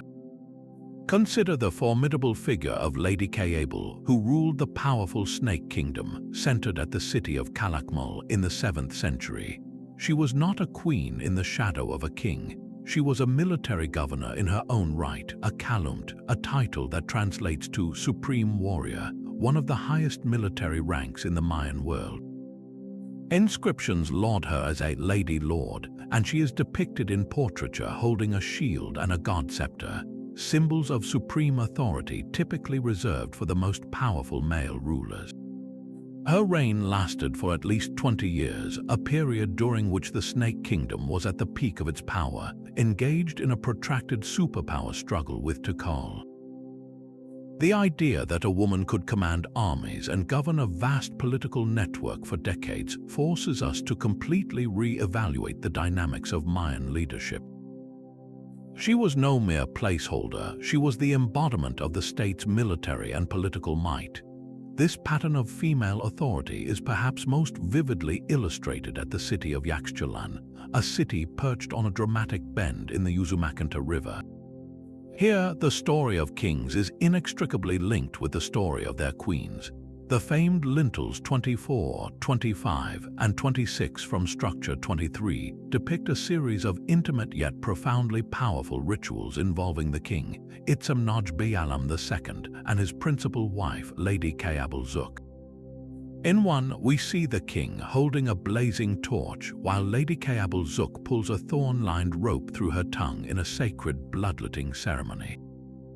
The blood-soaked paper in a basket at her feet will be burned, the smoke rising to summon a vision serpent. From the serpent's mouth emerges the figure of a Yaxchilan war god, a direct communique from the spirit world. This is not a scene of subservience, it is a partnership. Her royal blood shed in this intensely painful act is as vital as the king's for accessing divine power and legitimizing his rule. She is the key that unlocks the gateway to the gods, an essential co-participant in the spiritual mechanics that sustain the kingdom. The evidence suggests that this political and spiritual influence often translated into very real, tangible power, particularly in the role of regent. When a king died and his heir was too young to rule, it was often the queen mother who stepped in to govern the state. A compelling example comes from the city of Naranjo, where a woman named Lady Six Sky arrived from the distant, powerful city of Dos Pilas. She was likely sent to marry into Naranjo's ruling line, but when her husband died, she did not fade into the background. Instead, she effectively ruled the city for years, acting as regent for her young son. Under her guidance, she revitalized Naranjo's military fortunes, leading campaigns that are recorded on stelae with the same verbosity and grandeur as any male king's conquests. She is depicted standing over captured lords, a direct challenge to the notion that warfare was an exclusively male domain. These women were the dynastic glue, holding kingdoms together during vulnerable successions and ensuring the survival of their royal bloodlines through a combination of shrewd politics and, when necessary, military force. So, were these women the exception, or were they part of a broader, yet still hidden pattern? The mystery deepens when we consider the sheer volume of female imagery and named women appearing on monuments across the Maya world. At Palenque, the sarcophagus of the Great Pakal includes depictions of his mother, Lady Sakkayuk, who ruled as regent before him, and his grandmother, Lady Yol Iknal, who was one of the few women to officially hold the title of Ajor or Lord of Palenque in her own right. Their portraits are carved alongside his, forever enshrined in his journey to the afterlife. the growing body of evidence points to a society where elite women, particularly those from powerful lineages, could access significant authority. They were the living bridges between great dynasties, their marriages forging political alliances that could stabilize regions or unleash wars. But they were far more than pawns. They were active agents who leveraged their royal blood, their spiritual roles, and their political acumen to shape the fate of their cities.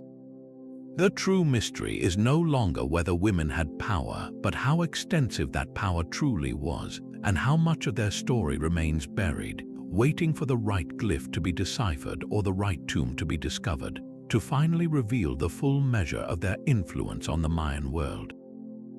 Stepping away from the stone records of queens and kings, we venture now into the most intangible and mind-altering realm of Mayan spiritual life, the deliberate use of psychoactive substances to breach the veil between worlds. While the Great Pyramids and ball courts provided a physical stage for connecting with the gods, the most direct portal was believed to exist within the human mind itself. Through the careful administration of powerful hallucinogens, Mayan priests and rulers sought to transcend their physical bodies, entering trance states where they could converse with ancestors, receive prophecies, and navigate the treacherous geography of the spirit world. The archaeological evidence for this practice is both vivid and startling, pointing to a sophisticated and often intense pharmacological tradition that we are only beginning to comprehend. The most dramatic and unequivocal evidence comes from a series of remarkable pottery vessels and carved scenes that depict ritual enemas. To the modern eye, these images can seem shocking or bizarre, but for the Maya, this was a sacred and highly efficient delivery system.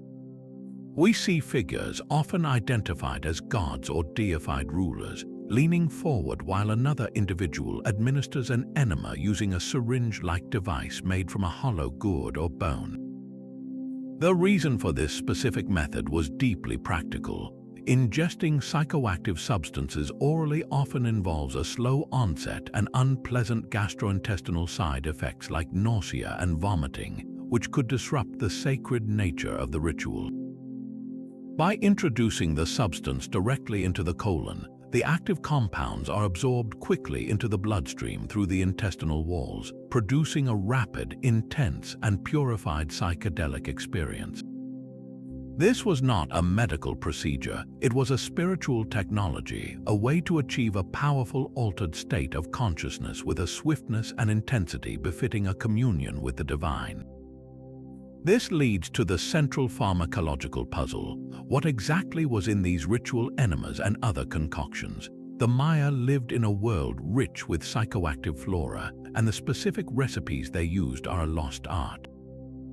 However, based on the plants known to grow in their region and their documented use by other indigenous Mesoamerican cultures, we can make some educated guesses. One strong candidate is the seeds of the morning glory plant, specifically varieties like Turbina corymbosa, known by its Nahuatl name, Ololiuqui. These seeds contain alkaloids closely related to LSD and can produce powerful visual and auditory hallucinations.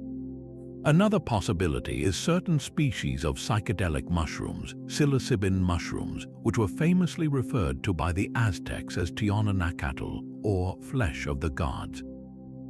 It is almost certain the Maya knew of their mind-expanding properties. A third, and perhaps more likely candidate for the enemas, is a concentrated mixture of tobacco, specifically Nicotiana rustica. This is not the mild tobacco of modern cigarettes. It is incredibly potent, containing up to 9 times more nicotine. In high doses, nicotine is a powerful psychoactive, capable of inducing visions, trances, and even out-of-body experiences. A liquid tobacco concentrate administered via enema would deliver a massive, immediate dose, catapulting the user into an altered state almost instantly. Yet, the experience was likely not about a single substance, but about sophisticated blends. Mayan priests were the chemists and botanists of their time, possessing an intimate knowledge of their environment's psychoactive potential. They probably created complex concoctions, mixing plants to potentiate or modulate their effects.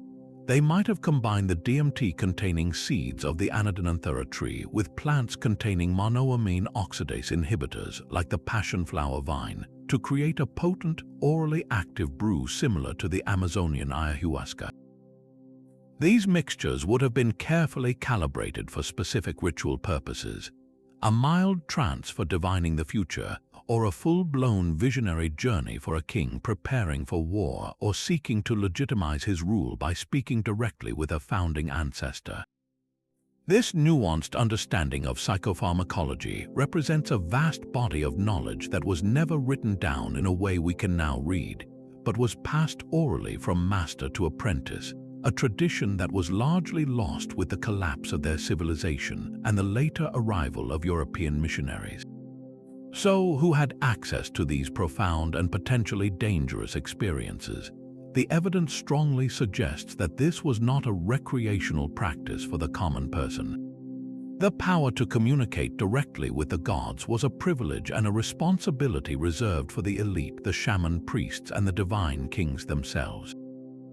These individuals were seen as the essential intermediaries between the human community and the supernatural forces that controlled rain, maize, and the sun's journey. For a king to lead effectively, he needed to demonstrate his unique connection to the other world. By publicly undergoing a powerful visionary trance and returning with messages from the gods, he reinforced his political and spiritual authority in the most direct way possible. The rituals were likely conducted in secluded, sacred spaces inside dark temple rooms or in hidden caves, with the community aware that their ruler was undertaking a perilous journey on their behalf. The vivid imagery we see on pottery of figures contorted in ecstatic postures or conversing with fantastical spirit creatures are not mere fantasies. They are snapshots of these sacred voyages, testaments to a culture that believed the ultimate truths were not found in the world of the living, but in the visions unlocked by a carefully prepared and courageously consumed sacred brew. If you were to fly over a classic Maya city like Capan or Tikal, your first impression might be one of beautiful confusion. The buildings don't line up in the neat, predictable grids of a Roman city or the concentric circles of some ancient settlements. Instead, grand pyramids, sprawling plazas, and clusters of palaces seem to be scattered almost randomly, connected by winding causeways and nestled into the contours of the jungle terrain. For a long time, archaeologists saw this as evidence of organic, unplanned growth, a city that simply expanded over centuries without a central blueprint. But that initial impression is a kind of illusion. As we've peeled back the layers, a far more profound reality has emerged. These cities were not haphazard.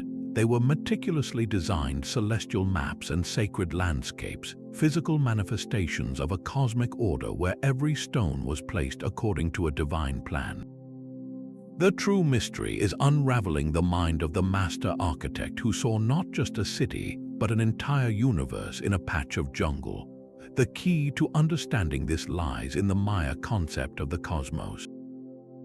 They saw the world as a layered, three-part structure: the heavens above, the watery underworld below, and the earthly realm sandwiched in between.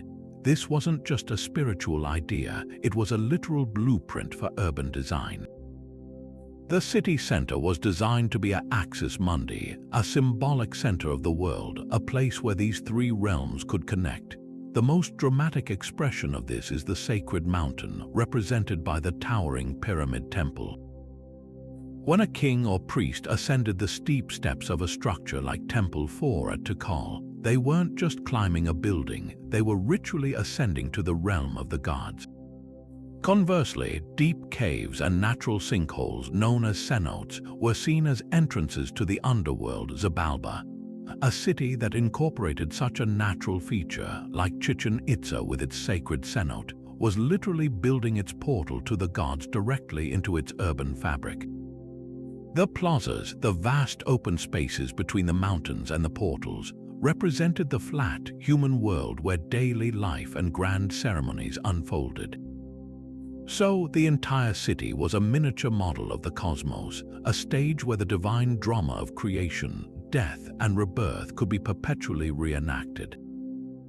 This celestial connection goes even deeper when we look at the precise astronomical alignments engineered into the city's layout. This wasn't just about orienting one building to the sun. It was about weaving the movements of the stars and planets into the very streets and sightlines. At Capon, the entire urban core is aligned approximately 14 degrees east of north. This isn't a random deviation. It's a deliberate orientation that aligns key structures with significant astronomical events, such as the extreme rising and setting positions of Venus. The hieroglyphic stairway and the main ball court are positioned in such a way that they frame celestial phenomena, turning the entire civic center into a giant, open-air observatory. Similarly, at the ancient city of Uxmal, the governor's palace is aligned with an incredible degree of precision. If you stand in a specific spot and look across the palace's facade, your gaze will line up perfectly with a nearby pyramid, which in turn marks the southernmost rising point of Venus. The city itself was a clock and a calendar, its architecture synchronizing human time with the majestic, predictable rhythm of the cosmos. Beyond this cosmic symbolism, the layout of a Maya city was a direct and powerful expression of political and social hierarchy. The city center was not for everyone. It was the exclusive domain of the elite, the royal family, high priests, and nobility. Their massive palace complexes, often multi-storied structures with dozens of rooms, were clustered around the main plazas, physically demonstrating their proximity to both political and spiritual power. The further you moved out from this sacred administrative core, the more the city changed. The concentric zones of settlement saw the homes of skilled artisans and merchants give way to the simple, perishable thatched roof houses of the farmers who formed the vast majority of the population. This wasn't a subtle gradient, it was a clearly defined social map.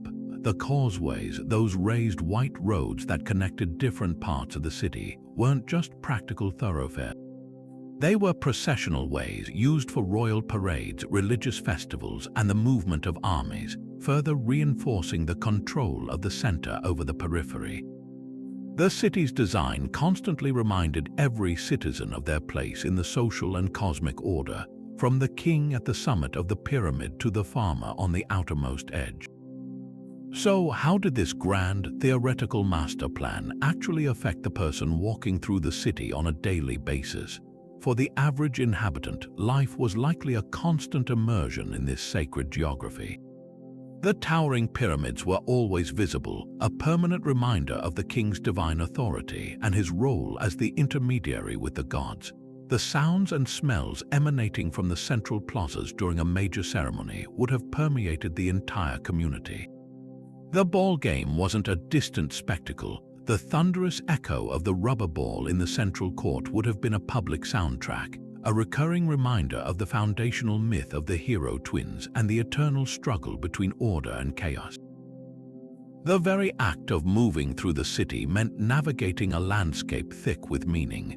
Walking from a residential area into the main plaza for a market day meant crossing a social and spiritual threshold, leaving the mundane world and entering the ritually charged heart of the community. The city was not a passive container for life. It was an active participant, a teaching tool, and a perpetual reinforcement of the beliefs that held their world together, shaping the consciousness of its people from birth to death. But while we have been exploring the grand spiritual and political structures of individual Maya cities, it's crucial to remember that these centers were not isolated islands of genius. They were dynamic, pulsating hubs in a vast and sophisticated web of commerce that connected them to the wider world.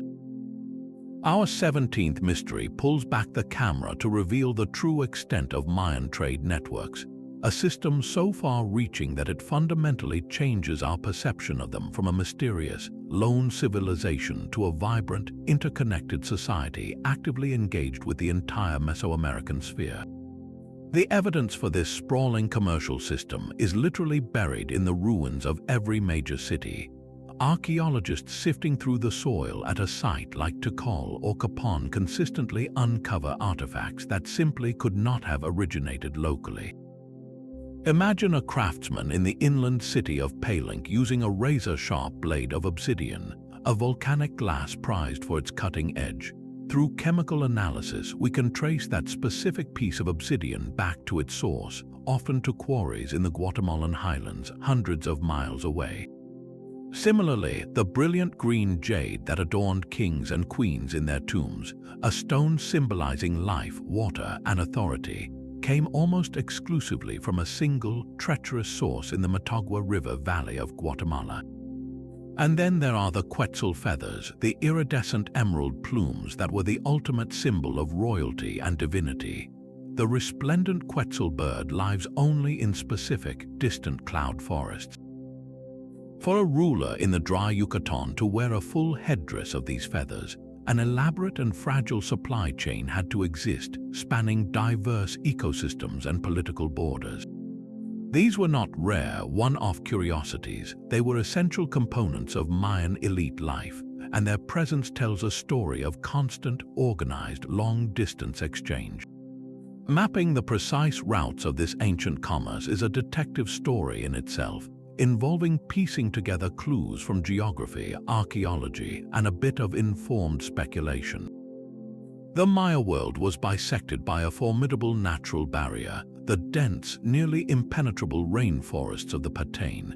Yet they navigated this challenge with a combination of terrestrial and aquatic engineering.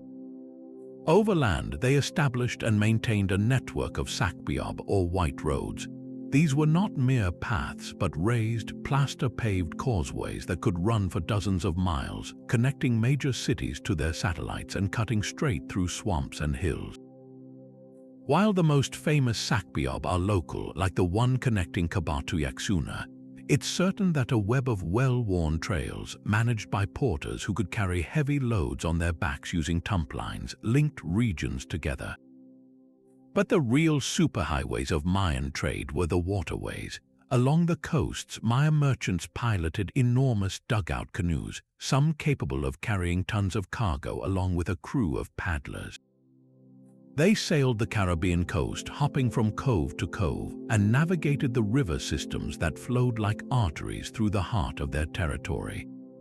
A merchant could theoretically embark from the Bay of Honduras, travel up the Rio Motagua for jade portage overland, and then catch another river system to reach the heart of the Patane, all without ever leaving a boat for long. This intricate network was not just about moving luxury goods for the elite. It was the very foundation of the Maya economy and a primary driver of their cultural dynamism. Beyond jade and feathers, the Maya traded in profoundly practical commodities. Salt, harvested from enormous evaporation beds along the northern Yucatan coast, was a biological necessity and a crucial preservative, traded inland for other essentials. Cotton, grown in the north, was woven into textiles that became a form of currency and a coveted trade item. Cacao beans, the source of chocolate, were not only used to make a bitter, frothy drink revered in rituals, but also served as a widespread form of money. Obsidian, that volcanic glass, was the steel of the ancient Maya world, used for everything from sacrificial blades to everyday cutting tools, and its distribution required a steady, reliable supply chain. This constant flow of goods inevitably led to a flow of ideas. We see striking evidence of contact with the great central Mexican city of Teotihuacan at sites like Tikal and Kapan, where architectural styles, artistic motifs, and even weaponry suddenly appear. This was not necessarily a hostile invasion, but more likely a deep cultural and commercial exchange, a testament to the Mayas' active participation in the broader currents of Mesoamerican innovation.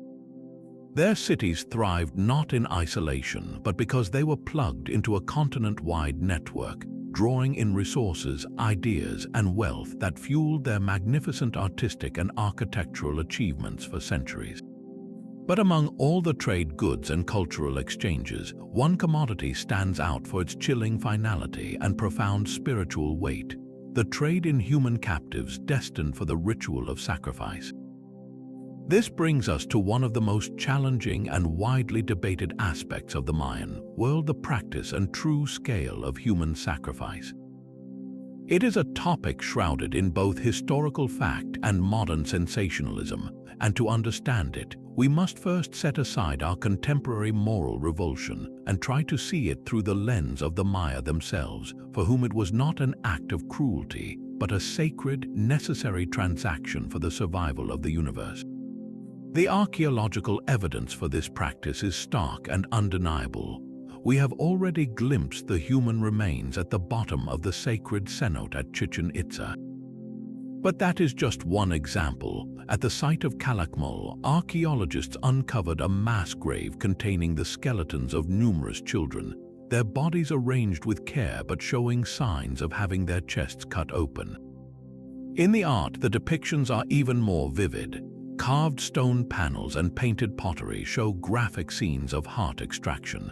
A victim is typically shown held down over a rounded stone altar by 4 attendants, while a priest, often adorned in elaborate regalia, plunges a flint or obsidian knife into the victim's chest to remove the still beating heart. The heart, to the Maya, was the seat of life force and the soul, the most potent offering one could possibly give. Other methods are also recorded, including decapitation, often associated with the ball game, and arrow shooting, a form of ritualized hunting. This evidence immediately raises a series of difficult questions, the first being one of scale. Was this a daily, blood-soaked spectacle, as some early Spanish accounts and popular media would have us believe? Or was it a practice reserved for moments of extreme cosmic importance? The dedication of a new temple, the accession of a king, or during periods of severe drought or famine. The archaeological record suggests the latter. The vast majority of Maya burials show no evidence of violent death. For the common person, life and death would have followed a natural course. Sacrifice was likely a dramatic but relatively infrequent state-sponsored ritual. It was the spiritual equivalent of a massive public works project, an enormous, concentrated expenditure of spiritual energy intended to address a critical need, whether that was to ensure the sun would rise, the rains would return, or a new dynasty would be blessed with power. This leads to the second, deeply personal mystery. Who were these victims? The evidence points to a complex hierarchy of value. At the top were high-status captives of war. The capture of an enemy king or noble was the ultimate military and spiritual prize. Their public sacrifice, often after a period of humiliation and display, was a powerful political statement. It demonstrated the complete dominance of one city-state over another and offered the gods an offering of the highest possible quality, the soul of a divine king. The lengthy inscriptions detailing these captures and subsequent sacrifices make it clear that this was a primary objective of warfare. Then there were volunteers from within the society itself. While the concept is difficult for us to grasp, some individuals, perhaps drawn from the nobility or even the royal family, may have considered it the ultimate honor to be chosen as a messenger to the gods, especially in times of dire crisis. Their sacrifice would have been seen as a selfless act for the good of the entire community. And then, most hauntingly, there is the evidence for the sacrifice of children. At sites like Calakmul and in the sacred cenote, the remains of the young have been found.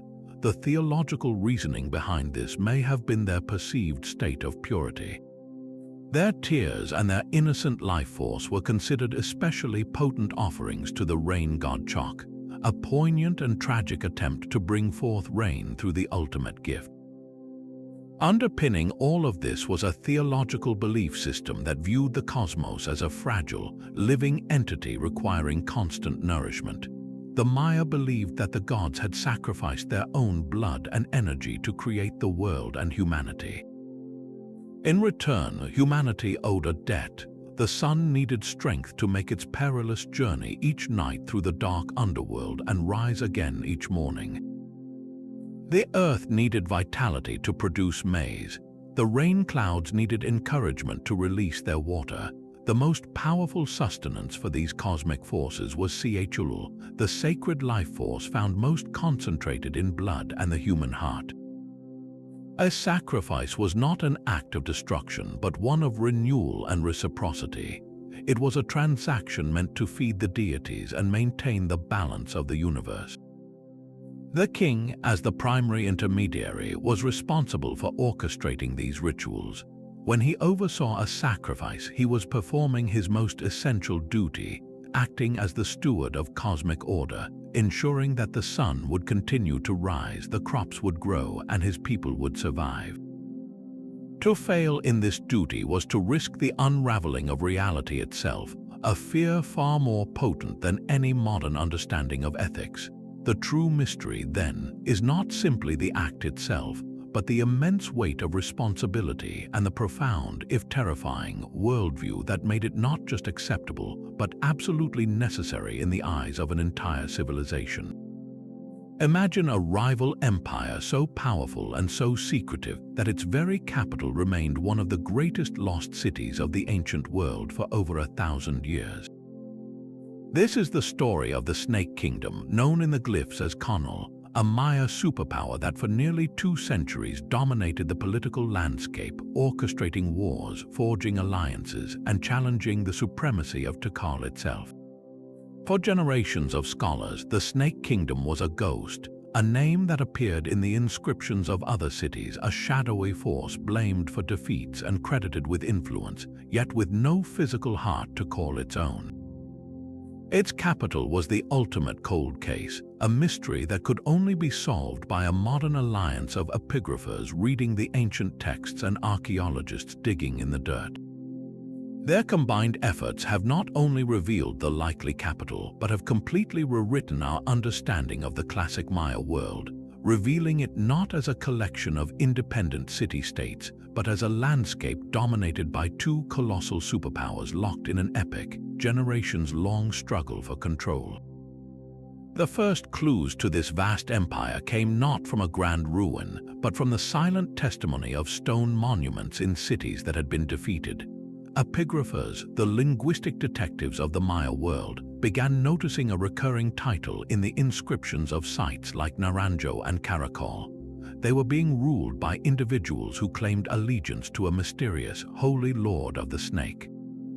These kings didn't seem to be local, they were installed by this outside power. The glyph for snake, or Khan, became a tantalizing fingerprint left at the scene of major political upheavals. Slowly, a narrative emerged from these scattered references.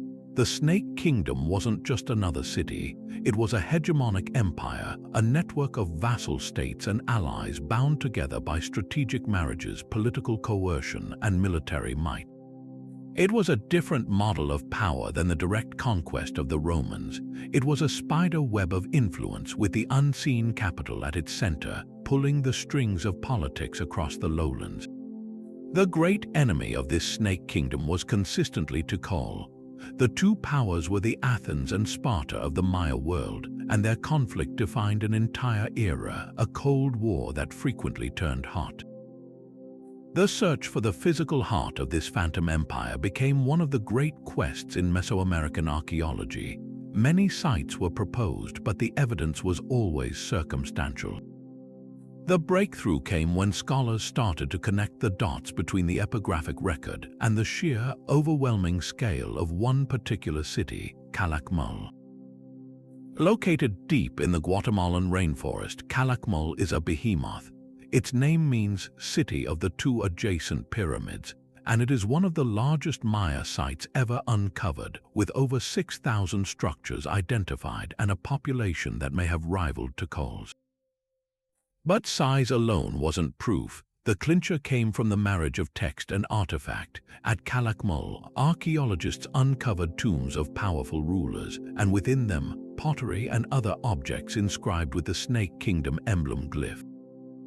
This was the smoking gun. Calakmul had the scale, the power, and now the direct textual evidence to be identified as the likely capital of the long-lost Snake Kingdom. The ghost finally had a body. understanding how the Snake Kingdom built and maintained its empire reveals a level of political sophistication that is truly staggering. Rather than simply crushing its enemies, Conall specialized in a form of geopolitical jujitsu. Its primary tool was the strategic marriage alliance. A powerful Snake King would send one of his daughters to marry the ruler of a strategically important but weaker city-state. This was far more than a diplomatic gesture. It was a long-term investment. The children born from that union would be half-snake dynasty, and when they inherited the throne, their loyalty would naturally lean toward their mother's powerful lineage. We see this play out with devastating effect at the city of Naranjo. After a defeat, a snake princess named Lady Six Sky was sent to Naranjo. When her husband died, she effectively ruled as regent for her young son, launching a series of military campaigns that were recorded on stelae as victories for the Snake Kingdom. Through this one woman, Calakmul extended its influence over a vast territory without ever having to station a single soldier there permanently. It was empire building by bloodline. Of course, when diplomacy and marriage failed, the Snake Kingdom was more than willing to unleash its military might. Its long-running feud with Tikal was the central drama of the classic period. In the year 562 AD, the Snake Kingdom achieved its greatest victory.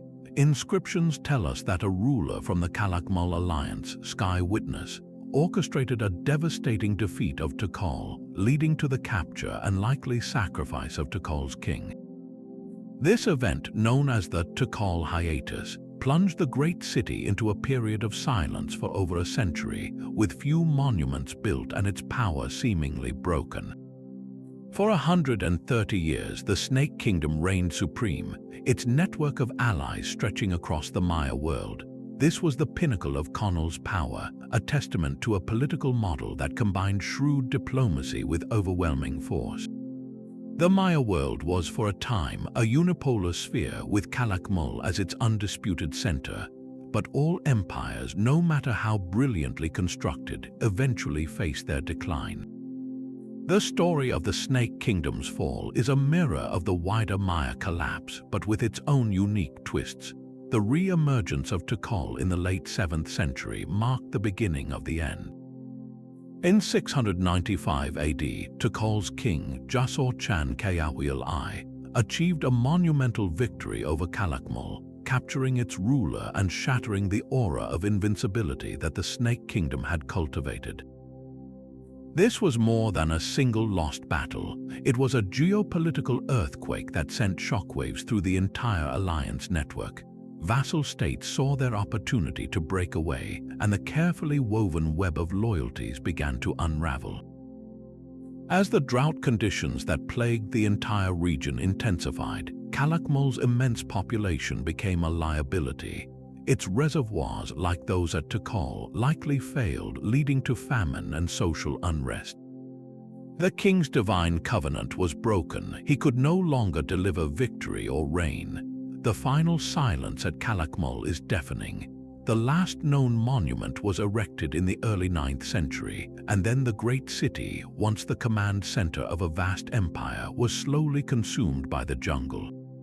The mystery that now occupies archaeologists is not where the Snake Kingdom was, but why its particular model of power proved so fragile in the end. Its strength, its decentralized, alliance-based structure may have been its ultimate weakness. When the central authority at Calakmul weakened, the entire network had a tendency to splinter as each vassal city looked to its own survival. There was no centralized bureaucracy or standing army to hold the empire together through the crisis. The story of the Snake Kingdom is thus a powerful lesson in the complexities of ancient power. It reveals a civilization capable of grand strategy and long-term political planning on a continental scale, yet ultimately as vulnerable as any other to the unpredictable forces of climate change, resurgent rivals, and the inherent fragility of its own brilliant but brittle imperial design. This brings us to a mystery that is perhaps the most fundamental of all, one that underpins everything we have explored so far, the very nature of the Mayan mind.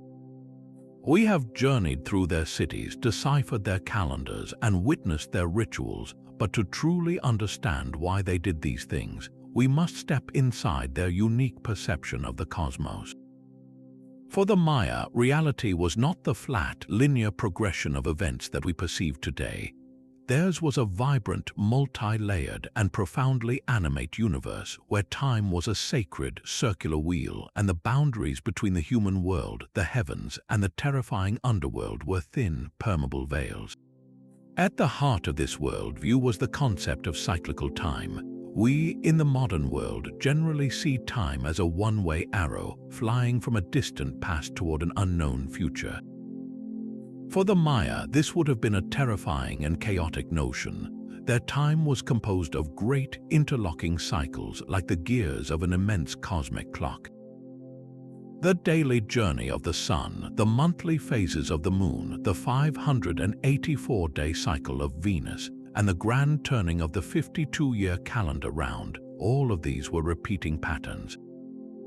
This belief meant that history itself was not a unique, unrepeatable sequence, but a series of recurring archetypes.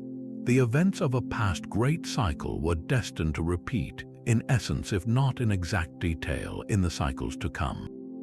This is why their long count calendar was so vital. It was a tool for navigating destiny. By looking back at the historical records of a previous Biakton, a priest could anticipate the kinds of challenges and opportunities a new Biakton would bring.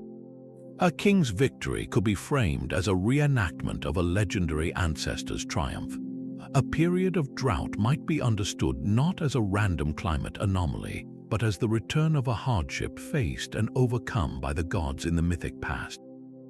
This worldview provided a profound sense of order and predictability in a world that could often be brutally unpredictable. This cyclical nature of existence directly shaped how they interpreted and reacted to the most dramatic event in their history, their own collapse. From our modern, linear perspective, the decline of the classic cities looks like a catastrophic failure, a one-way trip into darkness, but through the lens of the Maya, it may have been perceived differently. The completion of a major cycle, like a Kayatun or even the grand 13th Biakton, was inherently a time of death and rebirth. The old world, with its established dynasties and power structures, had to die so that a new world could be born. The inscriptions from the terminal classic period are filled with a sense of impending transformation, not necessarily one of doom. As the environmental and political pressures mounted, the Maya may have seen this not as a final, inexplicable catastrophe, but as the difficult yet expected turning of the cosmic wheel. The abandonment of the great cities could have been, in part, a conscious ritual act, a letting go of the old order to make way for the new. This doesn't make the human suffering any less real, but it reframes it within a cosmological narrative where endings were not permanent, but were necessary precursors to renewal. It suggests a people not just succumbing to chaos, but actively, if tragically, participating in what they believed was a cosmic reset. This sacred, cyclical time existed within a universe that was not a single plane, but a three-tiered reality. The Maya cosmos was a vertical stack of realms constantly interacting. Above was the vast, star-filled dome of the heavens, the home of celestial deities. Below was Xibalba, the place of fright, a watery, labyrinthine underworld populated by malevolent gods and decaying spirits, and sandwiched precariously between them was the middle world, the realm of human existence. Crucially, these were not distant, separate places. They were intimately connected. A king ascending his pyramid was climbing from the middle world toward the heavens. A cenote was a direct portal plunging from the human realm down into the depths of Xibalba. A shaman in a trance state, induced by ritual enemas or bloodletting, was journeying spiritually between these layers. This layered reality meant that every human action had cosmic repercussions, and every cosmic event had direct human consequences. A battle lost on Earth might be a reflection of a struggle lost among the gods. A successful bloodletting ritual by a queen could summon a vision serpent from the underworld, bringing a message that would dictate state policy. There was no separation between church and state, between science and spirit, because the political, the natural, and the supernatural were all threads in the same inseparable fabric of existence. This holistic worldview was the engine that drove their astonishing achievements. Their breathtaking astronomical precision, for instance, was not pursued for pure scientific curiosity. It was a spiritual necessity. By tracking the cycles of Venus with such accuracy, they were monitoring the movements of a god. By predicting an eclipse, they were preparing for a moment of cosmic vulnerability when the sun or moon was being attacked by dark forces. Their architecture was not merely aesthetic or defensive, it was a literal recreation of the cosmos. The pyramid was the world tree, the axis mundi connecting all three realms. The ball court was the portal to Xibalba, where the game reenacted the mythological struggle between the hero twins and the lords of death. Even their agriculture was a sacred act, a yearly repetition of the death and resurrection of the maize god.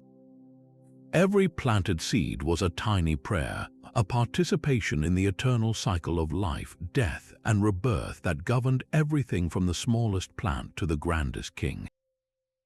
Ultimately, the profound mystery of the Mayan concept of reality is that it was a system of breathtaking internal logic and coherence. It was a worldview that provided meaning, order, and purpose in a challenging world. It explained why the sun rose, why the rains came, and why kings ruled. It told them how to live, how to die, and how to ensure the world would continue. When we look at a Mayan pyramid, we are not just looking at a pile of stones. We are looking at a mountain that is also a portal and a calendar. When we read a glyph recording a king's victory, we are reading a historical document that is simultaneously a mythological reenactment. To understand the Maya is to understand that for them, the material and the spiritual were one and the same. Their genius and their enduring mystery lies in their ability to build a magnificent civilization entirely upon this principle, creating a world where every stone, every star, and every heartbeat was a note in a single, eternal, sacred song. Now let's dive into a mystery of pure intellectual firepower, one that reveals the Maya not just as astronomers and architects, but as mathematical visionaries. Their numerical system was a thing of elegance and revolutionary genius, built on a base 20 or vigesimal framework and featuring one of the most profound conceptual leaps in human thought, the concept of zero.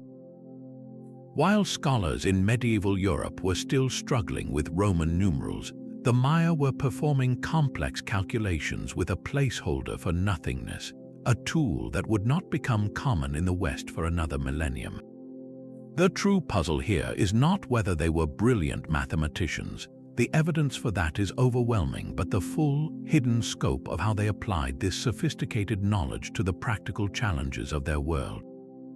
To appreciate their achievement, you need to understand the simple yet powerful logic of their system. Instead of the base 10 system we use, founded on our 10 fingers, the Maya used a base 20 count, likely derived from a combination of fingers and toes. They represented numbers using just 3 symbols, a dot for 1, a horizontal bar for 5, and a stunningly elegant shell or lozenge shape for 0. Numbers were written vertically in a place value system much like our own, where the value of a symbol depends on its position. The bottom level represented the units, the level above that represented multiples of 20, the next level up multiples of 400, and so on. This allowed them to write immensely large numbers into the millions with remarkable efficiency. The real magic, however, was that shell symbol for 0. It wasn't just a placeholder to distinguish, say, 11 from 101. It was a fully realized number representing the concept of nothing, of completion, or of a balance point. This abstract idea, so fundamental to higher mathematics, was actively incorporated into their calculations for astronomy and their long count calendar, allowing them to mark the beginning of great cycles and perform the precise temporal calculations that still leave us in awe. We can see the power of this system most clearly in the one place it was absolutely essential, their cosmic timekeeping. The immense spans of the long count calendar, counting the days from a mythical starting point, would have been unthinkable without this sophisticated Vaidyamal framework and the concept of zero.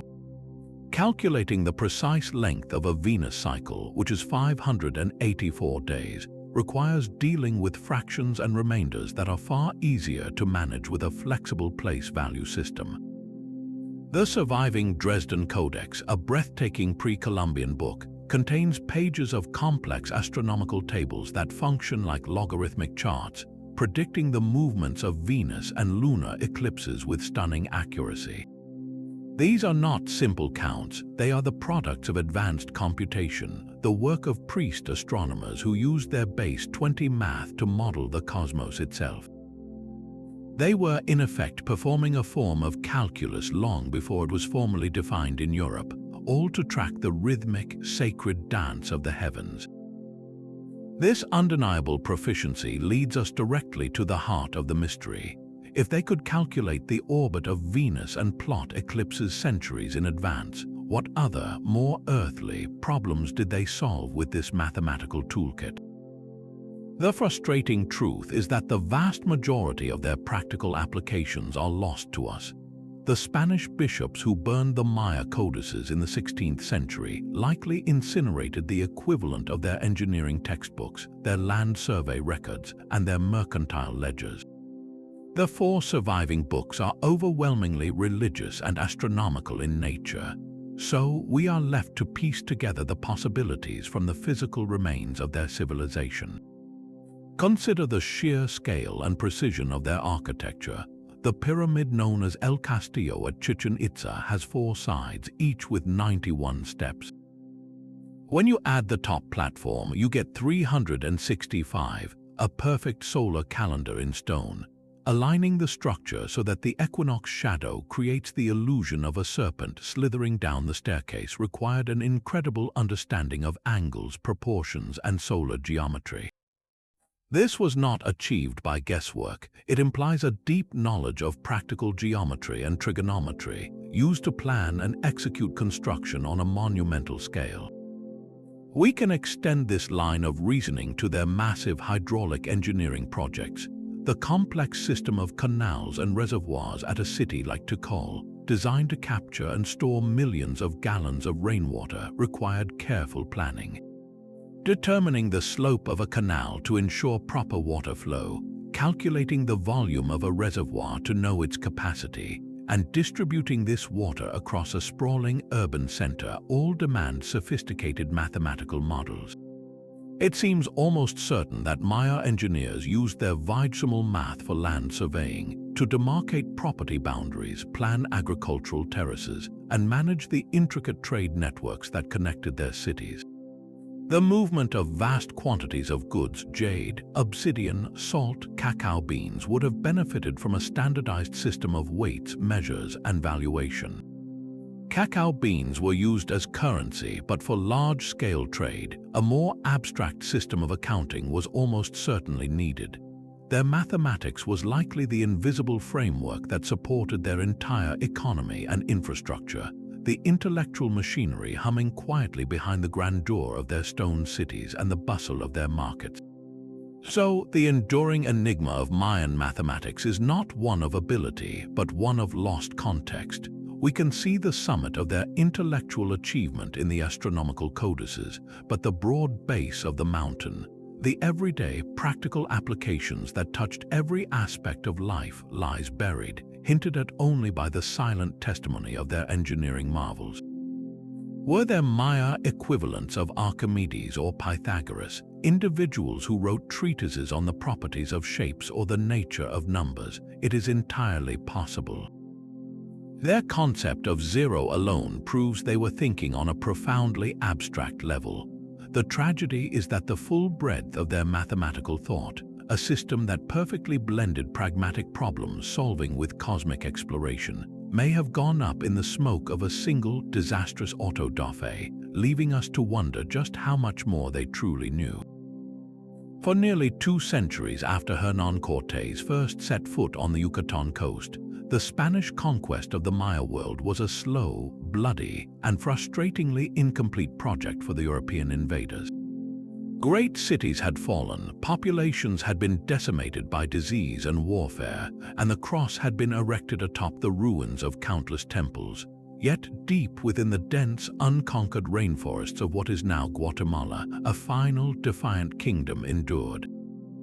This was the domain of the Itza Maya, whose capital was built on a natural fortress and island in the vast Lake Patanitza known as Tayazul.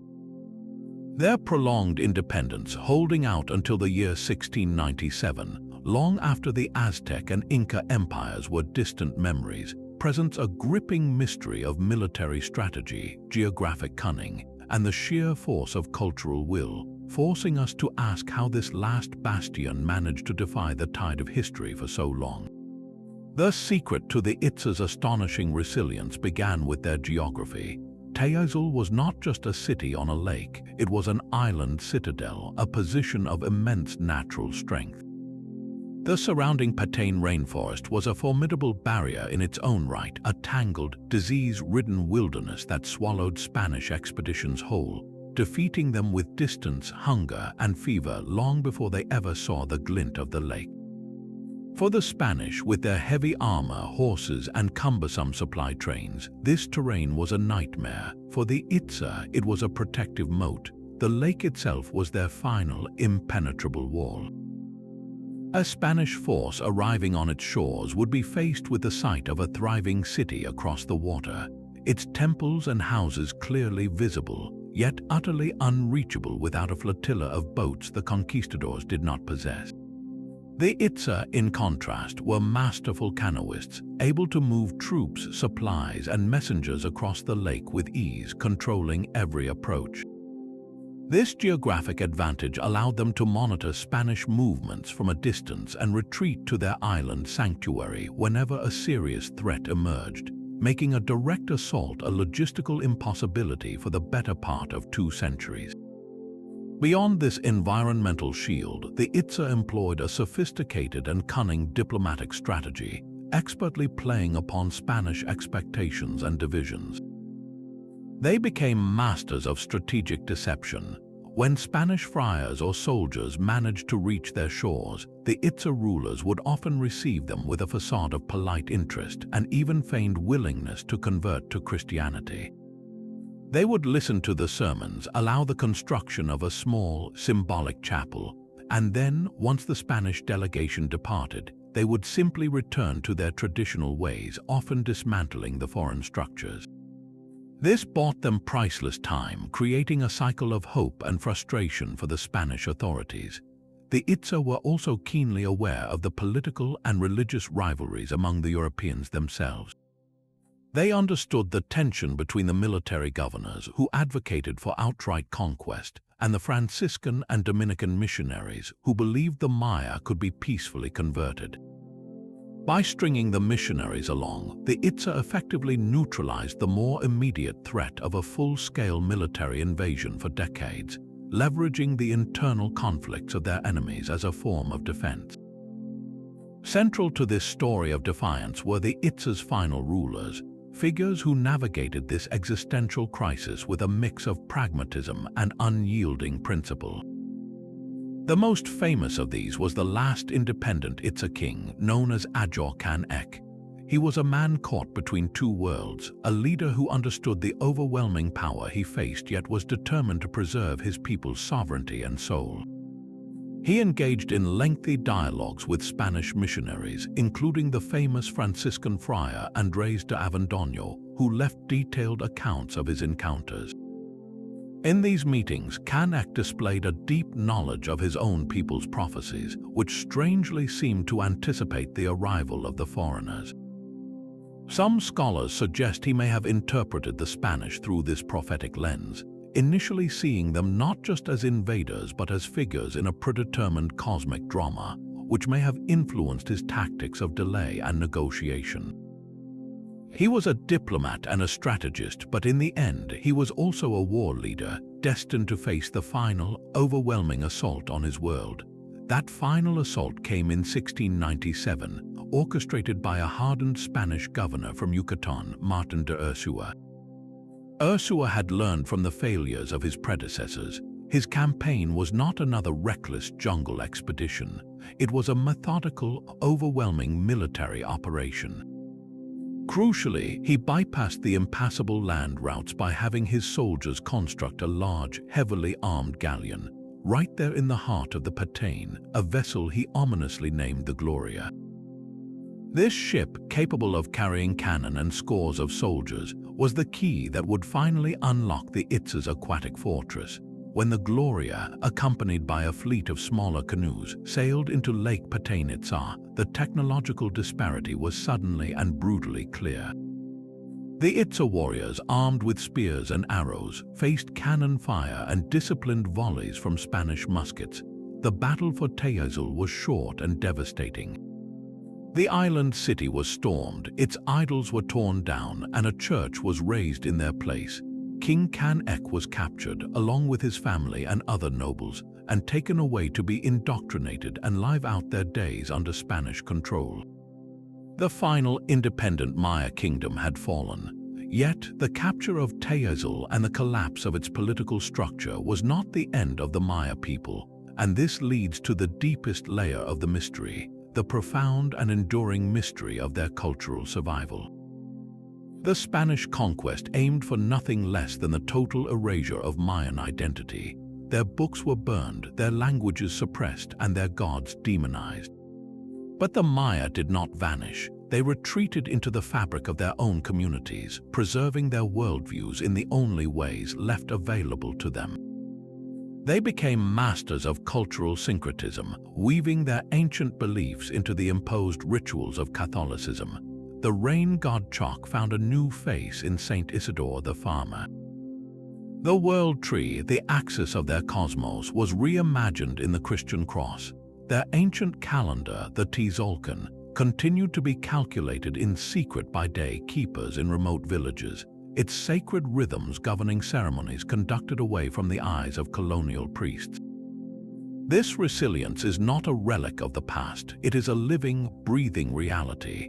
Today, the Maya are not a vanished civilization, but a vibrant and diverse collection of peoples numbering in the millions.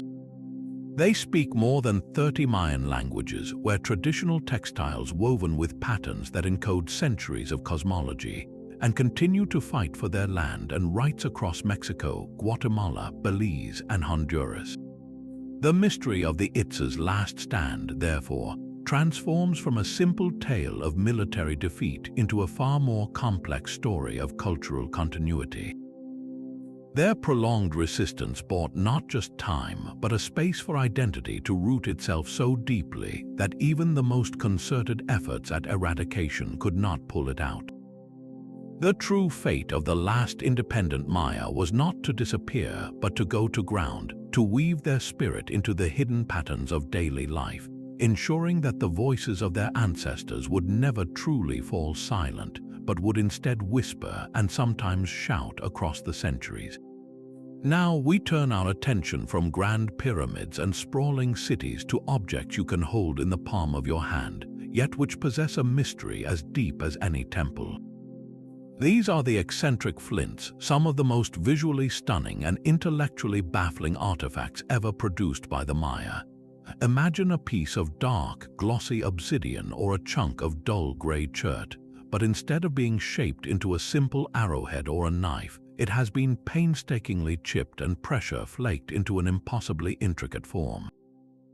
We see sinuous, coiling serpents with articulated scales, stylized human profiles with elaborate headdresses, and utterly abstract shapes featuring delicate, radiating spines and perfect geometric symmetry. They are masterpieces of lithic art, so finely wrought that they seem to defy the very nature of the brittle stone from which they are made. And the central, haunting question they present is as straightforward as it is unanswerable.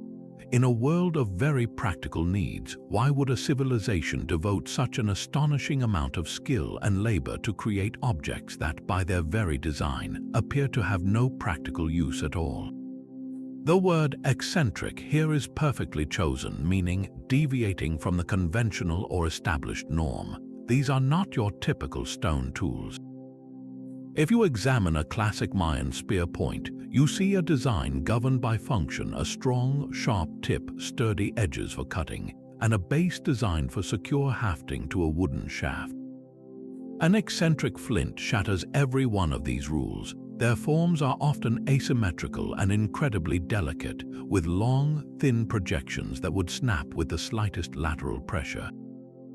Many have sharp points, but they are placed in such a way that they would be useless for piercing or cutting without the object shattering in the user's hand. This inherent fragility is the first and most important clue. It tells us unequivocally that these were not made for the battlefield, the hunt, or the daily work of shaping wood or preparing food. They were never intended for the mundane world of physical labor. Their purpose lay in a completely different realm, one where visual symbolism and spiritual potency mattered far more than brute strength utility. This leads us directly to the most prominent theory, which places these objects at the very heart of Mayan spiritual life, that they were sacred ceremonial objects central to the vital practice of bloodletting. For the Maya, royal blood was the most powerful offering one could give to the gods. Kings and queens would pierce their tongues, earlobes, or genitals with sharp instruments to draw blood, which was then collected on paper and burned. The rising smoke was believed to open a portal to the spirit world, allowing visions of deities and ancestors to manifest. An eccentric flint, with its multiple needle-sharp points made from a sacred material like obsidian, a stone formed from the blood of the earth itself in their cosmology, would have been the ultimate ritual tool for such an act.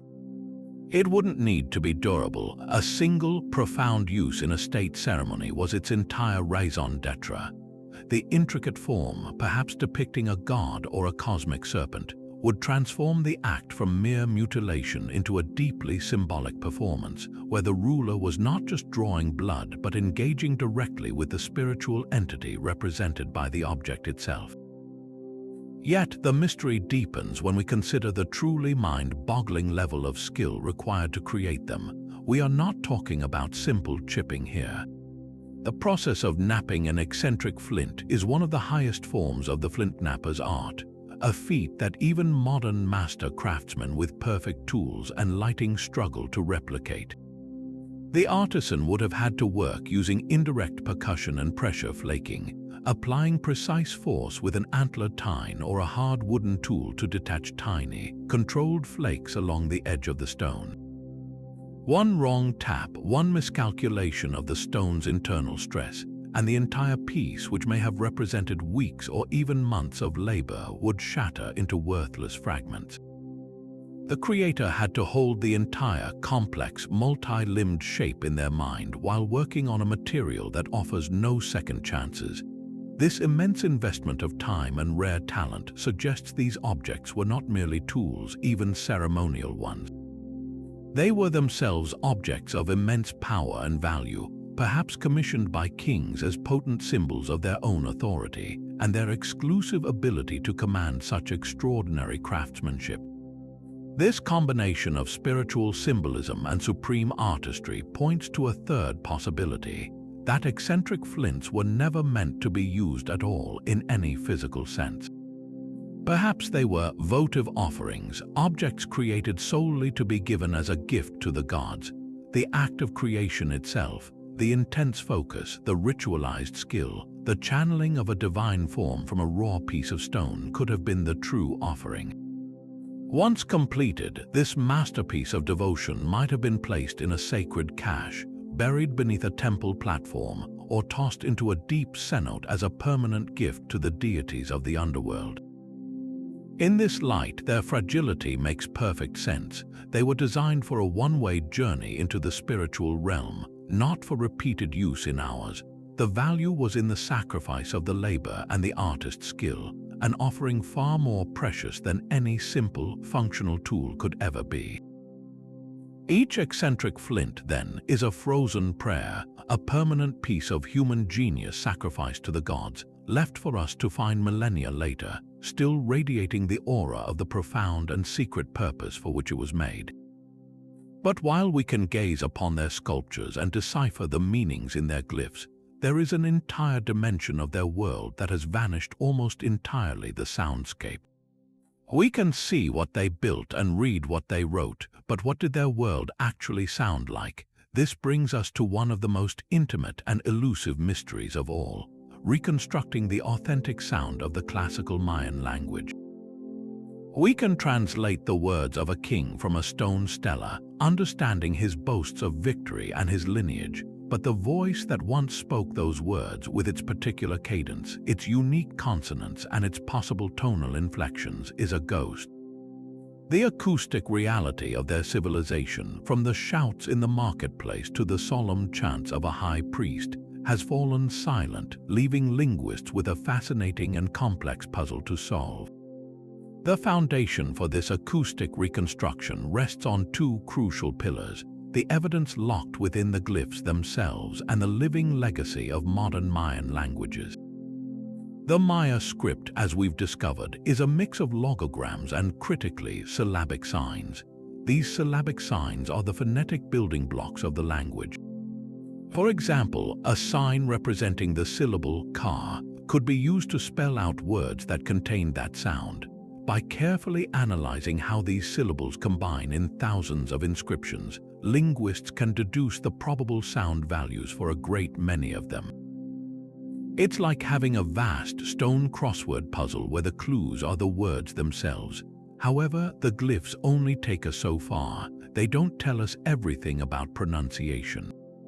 They don't indicate things like vowel length, stress, or the subtle guttural qualities that give a language its unique character.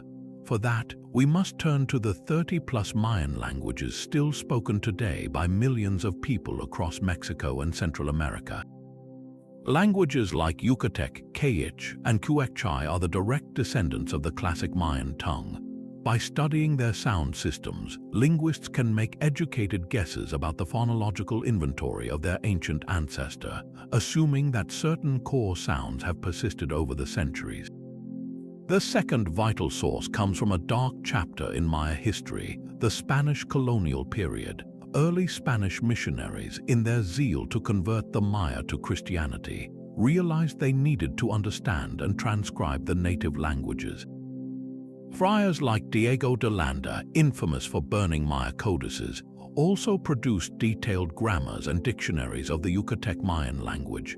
Another key figure was a Dominican friar named Francisco de la Parra, who in the mid-16th century developed a unique set of characters to represent sounds in the Highland Mayan languages that didn't exist in Spanish. Most notably, he created letters for the glottalized consonant sounds produced by building up air pressure in the throat and releasing it with a distinctive pop or ejective quality. These colonial documents are priceless, as they provide a written snapshot of how the languages sounded just a few generations after the Spanish arrival, offering a crucial bridge back to the pre-Columbian past.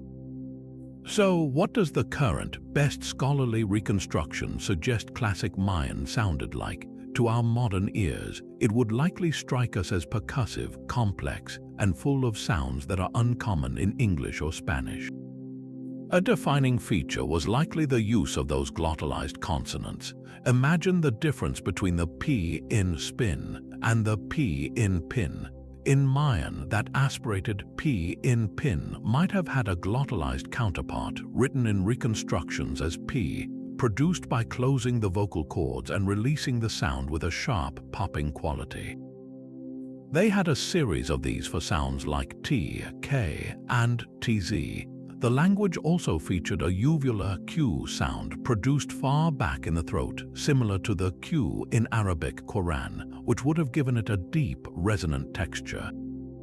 There is an ongoing and fascinating debate among linguists about whether classic Mayan was a tonal language, like modern Chinese or Vietnamese, where the pitch of a syllable changes its meaning. Some modern Mayan languages, like Yucatec, have developed tone while others have not. The evidence from the glyphs is not yet conclusive, but it remains a possibility that the speech of the kings rose and fell in musical contours that we can no longer perfectly trace. All of this technical reconstruction leads to a deeply evocative thought experiment.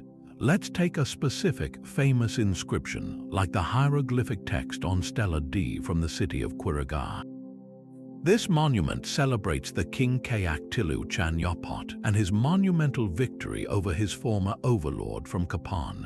We can translate the glyphs.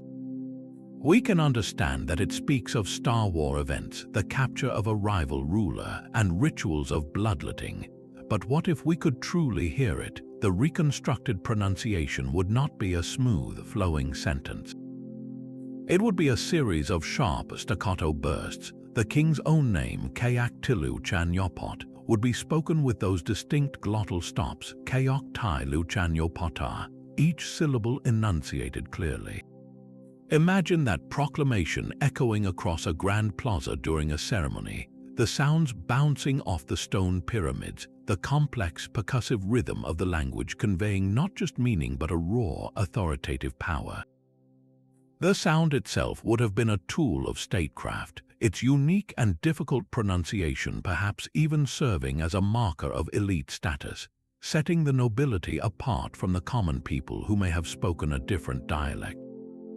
To hear it would be to bridge a chasm not just of time but of human experience, finally adding the missing soundtrack to the silent movie of their carved stone history.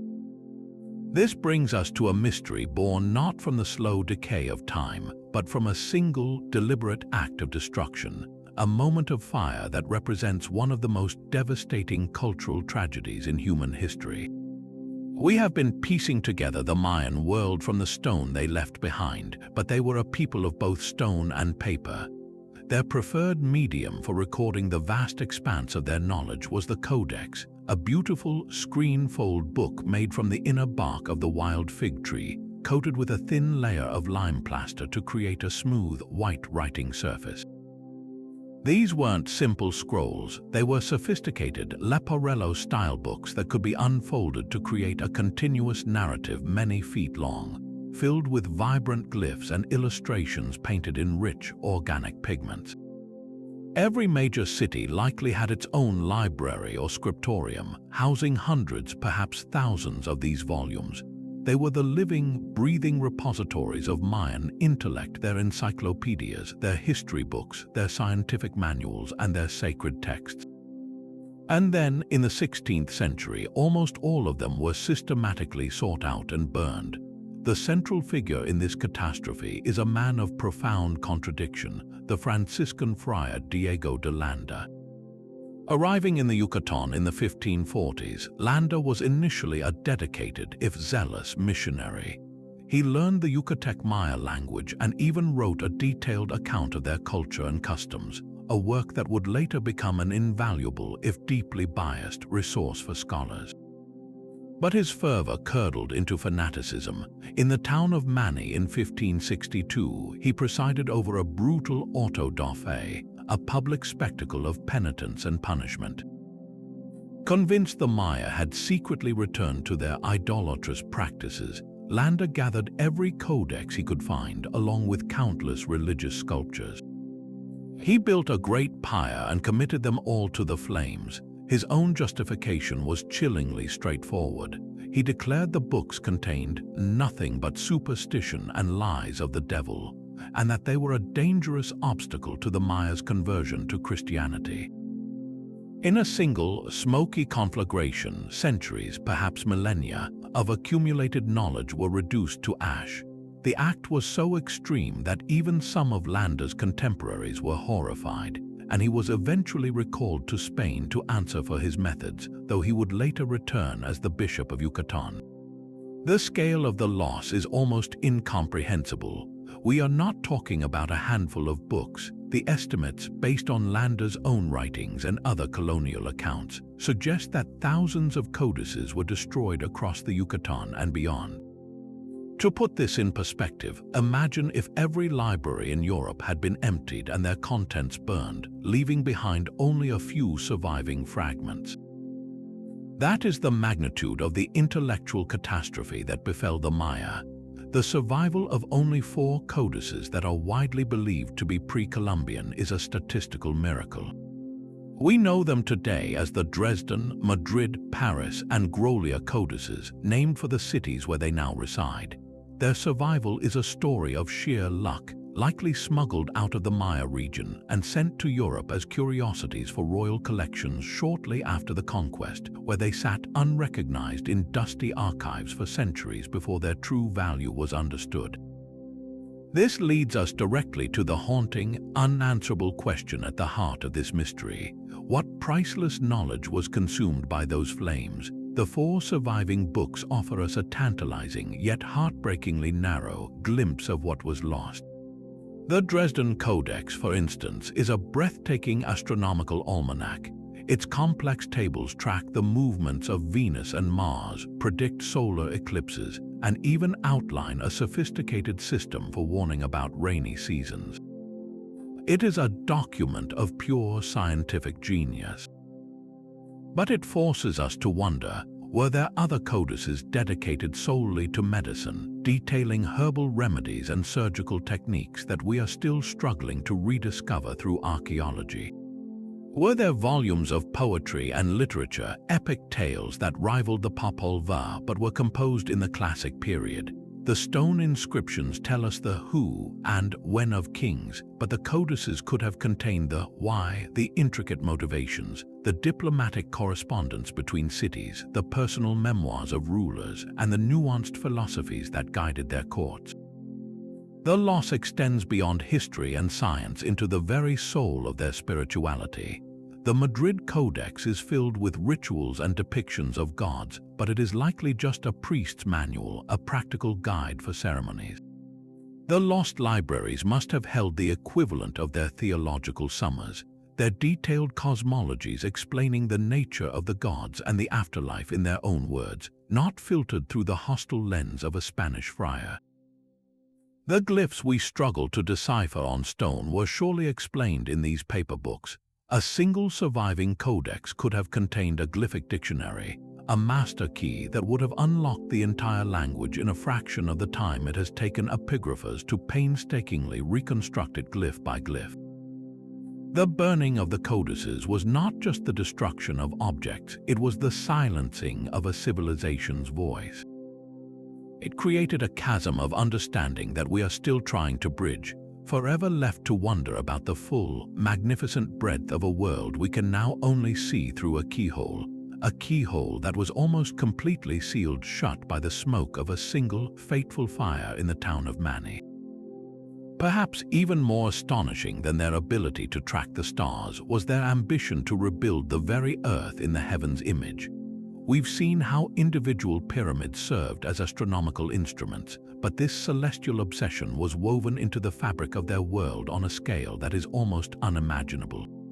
Entire cities were not merely placed upon the landscape, they were deliberately and precisely aligned with the cosmos, transforming urban centers into vast stone replicas of the celestial order. Walking through a city like Uxmal or Chichen Itza was not just a physical journey. It was a walk through a 3-dimensional map of the Maya universe, where every causeway, every plaza, and every palace was positioned in a sacred relationship with the movements of the sun, the moon, and the planets. The mystery here is one of staggering intent. Why did they go to such monumental lengths to harmonize their entire lived environment with the sky above? Consider the breathtaking precision of the governor's palace at Uxmal, a long, low building renowned for its intricate facade of stone mosaics. Its beauty is undeniable, but its true genius is revealed not in its decoration but in its orientation. The central axis of this massive structure is aligned with an almost unbelievable accuracy to the southernmost rising point of the planet Venus. This is not a rough approximation. To achieve this, Mayan architects and astronomer priests would have had to make generations of meticulous observations, marking the planet's slow, looping dance across the horizon over an 8-year cycle. They then translated that celestial data into a terrestrial plan, orienting one of their most important civic buildings to lock in that specific astronomical event for eternity. It's as if the entire palace was built to be a permanent gun sight, forever aimed at a single recurring point in Venus's journey, ensuring that the city was perpetually in sync with one of their most important and fearsome deities. This macro-scale cosmic planning was not unique to Uxmal. At Chichen Itza, the entire layout of the city's core reflects a deep celestial harmony. The imposing pyramid of El Castillo, as we've discussed, is a solar calendar, but its relationship to other structures extends its meaning. A causeway leading from the main plaza connects to the sacred cenote, creating a direct physical and symbolic link between the pyramid, representing the heavens and the sun, and the sinkhole, representing the watery underworld. This axis mirrors the Maya cosmos itself, with the earthly realm of the plaza situated between the celestial and the subterranean. Furthermore, the prominent Caracol Observatory, with its unique circular tower and strategically placed sighting windows, is famously misaligned with the rest of the city's grid. This was no architectural error. Its peculiar orientation was deliberately calculated to frame the extreme northern and southern settings of Venus and potentially other planets, turning the entire building into a specialized instrument for tracking the most nuanced movements of the gods in the sky. The city itself was a machine for reading the cosmos. So, what was the profound purpose behind this immense effort? Was it simply for practical, calendrical purposes, a way to mark time and schedule ceremonies with perfect accuracy? That was certainly part of it, but the evidence points to a motivation that was far more spiritual and politically potent. For the Maya, the cosmos was not a dead, mechanical clockwork. It was a living, breathing entity pulsating with sacred energy, or Seichulul. The gods were not distant. They were active forces whose movements directly influenced the fate of the world. By aligning their cities with these celestial bodies, the Maya were not merely observing the gods, they were actively attempting to tap into their power. They believed that this precise alignment allowed the Seichulul of Venus, the sun, or the moon to flow directly into the heart of their city, nourishing the king, legitimizing his rule, and ensuring the fertility of the land and the stability of the cosmos. The city became a conduit for divine energy, a focusing lens for the power of the heavens. This leads to the compelling theory that these alignments were the ultimate expression of the king's divine covenant. A ruler's primary duty was to maintain the balance of the world, and there was no greater demonstration of his unique connection to the gods than his ability to command the construction of a city that literally mirrored their celestial domain.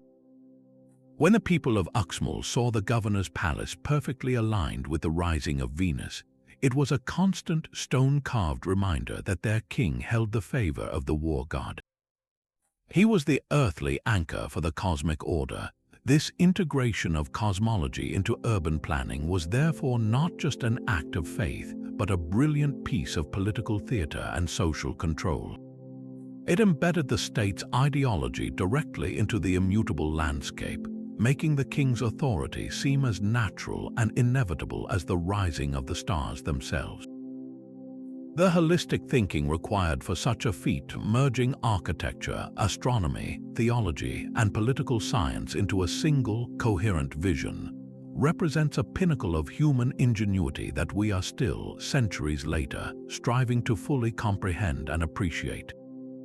Deep within the same sacred grounds that cradle the tomb of Pakal the Great, another chamber held a secret just as profound. In 1994, archaeologists working in Temple 13 at Palenque, a structure standing directly beside Pakal's own Temple of the Inscriptions, broke through into a hidden tomb. Inside a massive limestone sarcophagus, they found the remains of a high-status woman, but time had transformed her into a spectacle of stunning color. Her skeleton was completely covered in a vibrant, brilliant red powder, a pigment so striking that she was instantly christened the Red Queen. For decades, her true identity was one of Palenque's most captivating puzzles, a silent, crimson-clad figure resting for eternity in the shadow of one of the Maya's greatest kings. Who was she, and why was she laid to rest in such a vivid and dramatic fashion?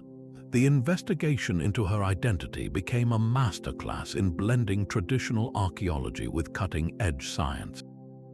The tomb itself provided the first major clues. The sheer opulence of her burial indicated she was a person of immense importance, likely royalty. She was accompanied by a treasure trove of funerary offerings, including a magnificent malachite mask and a collection of precious pearls, demonstrating wealth and status that rivaled Pakal's. The location was equally telling, being interred in a temple of such prominence, right next to the city's most celebrated ruler, strongly suggested a close familial or marital bond. The breakthrough, however, came from the realm of modern genetics. DNA analysis finally provided the long-sought connection, revealing that the Red Queen was not biologically related to Pakal, yet she shared a close genetic link with the two younger males buried in an adjacent temple. This evidence perfectly matched the historical record from Palenque's inscriptions, which speak of Pakal's wife, a woman named Lady Tiziakbu Ajor. She was a princess from the powerful city-state of Ox-Tkaya, and her marriage to Pakal was a strategic alliance that strengthened his dynasty. The scientific and historical records had converged, pointing to a single, compelling conclusion. The Red Queen was almost certainly Lady Tiziakbu Ajor, the principal wife of Pakal the Great and the mother of his heirs. But solving the mystery of her name only deepens the enigma of her burial. The defining feature of her tomb is that striking red pigment which laboratory analysis confirmed was cinnabar. This was not a casual choice or a simple aesthetic preference. Cinnabar, a mercury sulfide mineral, was one of the most potent and sacred substances in the Mayan world. Its brilliant vermilion hue was deeply symbolic, carrying multiple layers of meaning that reached to the very core of their belief system. Most directly, the color red was inextricably linked to blood, the ultimate source of life and the most sacred offering one could make to the gods. For a queen known to have participated in the bloodletting rituals vital to Maya rule, being shrouded in this substance could represent a final, eternal offering of her life force, a way to perpetually nourish the gods and maintain cosmic balance even in death. Yet, the symbolism likely extends beyond blood. The color red was also powerfully associated with the sun and its life-giving energy. In Maya cosmology, the sun each night would journey through the dark, watery underworld before being reborn at dawn. Covering the queen in a brilliant red powder may have been a ritual act designed to identify her with the sun god himself, providing her with the spiritual energy needed to navigate the perils of Xibalba and achieve a celestial rebirth. The use of cinnabar, a mineral drawn from the earth, might have been seen as harnessing the very blood of the earth, a primordial power that could grant her immortality. This notion connects to a fascinating and widespread belief in the ancient world. From China to the Andes, cinnabar was often associated with longevity and the afterlife. For the Maya, encasing her bones in this substance could have been a form of magical preservation, a way to ritually prevent the decay of her soul and ensure her transformation into a deified ancestor who could continue to watch over and legitimate the rule of her descendants. Ultimately, the tomb of the Red Queen forces us to re-evaluate the visible and invisible power structures within a Maya city. Her opulent burial is a stark, material declaration that the grandeur of Palenque was not the work of Pakal alone. Lady Tiziakbu Ajor was a key political player in her own right, a woman whose lineage from a powerful foreign city provided crucial legitimacy and strength to her husband's reign. Her presence in this magnificent tomb underscores the essential role of royal women as dynastic bridges and co-rulers, partners in the spiritual and political labor of kingship. And yet, for all the answers her discovery provides, the Red Queen retains her core mystery. We can theorize about the meaning of the cinnabar, but we cannot know with absolute certainty the precise thoughts and prayers of the priests who performed her funerary rites. Her crimson shroud stands as a silent, powerful testament to a complex funerary theology where color, mineral, and magic intertwined, a final, beautiful attempt to conquer death itself and secure a place for a queen among the eternal stars. While the great southern cities like Tikal and Palenque had fallen into an enduring silence, the story of the Maya was far from over. A dramatic cultural and political shift was underway, moving the center of gravity north into the drier, flatter landscapes of the Yucatan Peninsula. Here, in this new environment, a distinct and vibrant post-classic era flourished, with cities like Uxmal, Chichen Itza, and later Mayapan rising to prominence. These were not the same kinds of cities as their classic predecessors. They were formidable, heavily fortified, and governed by a different, more collective and often more militant ethos. Yet, just as the southern cities had done centuries before, these northern powerhouses also eventually experienced a decline, though theirs was a slower, more complex unraveling.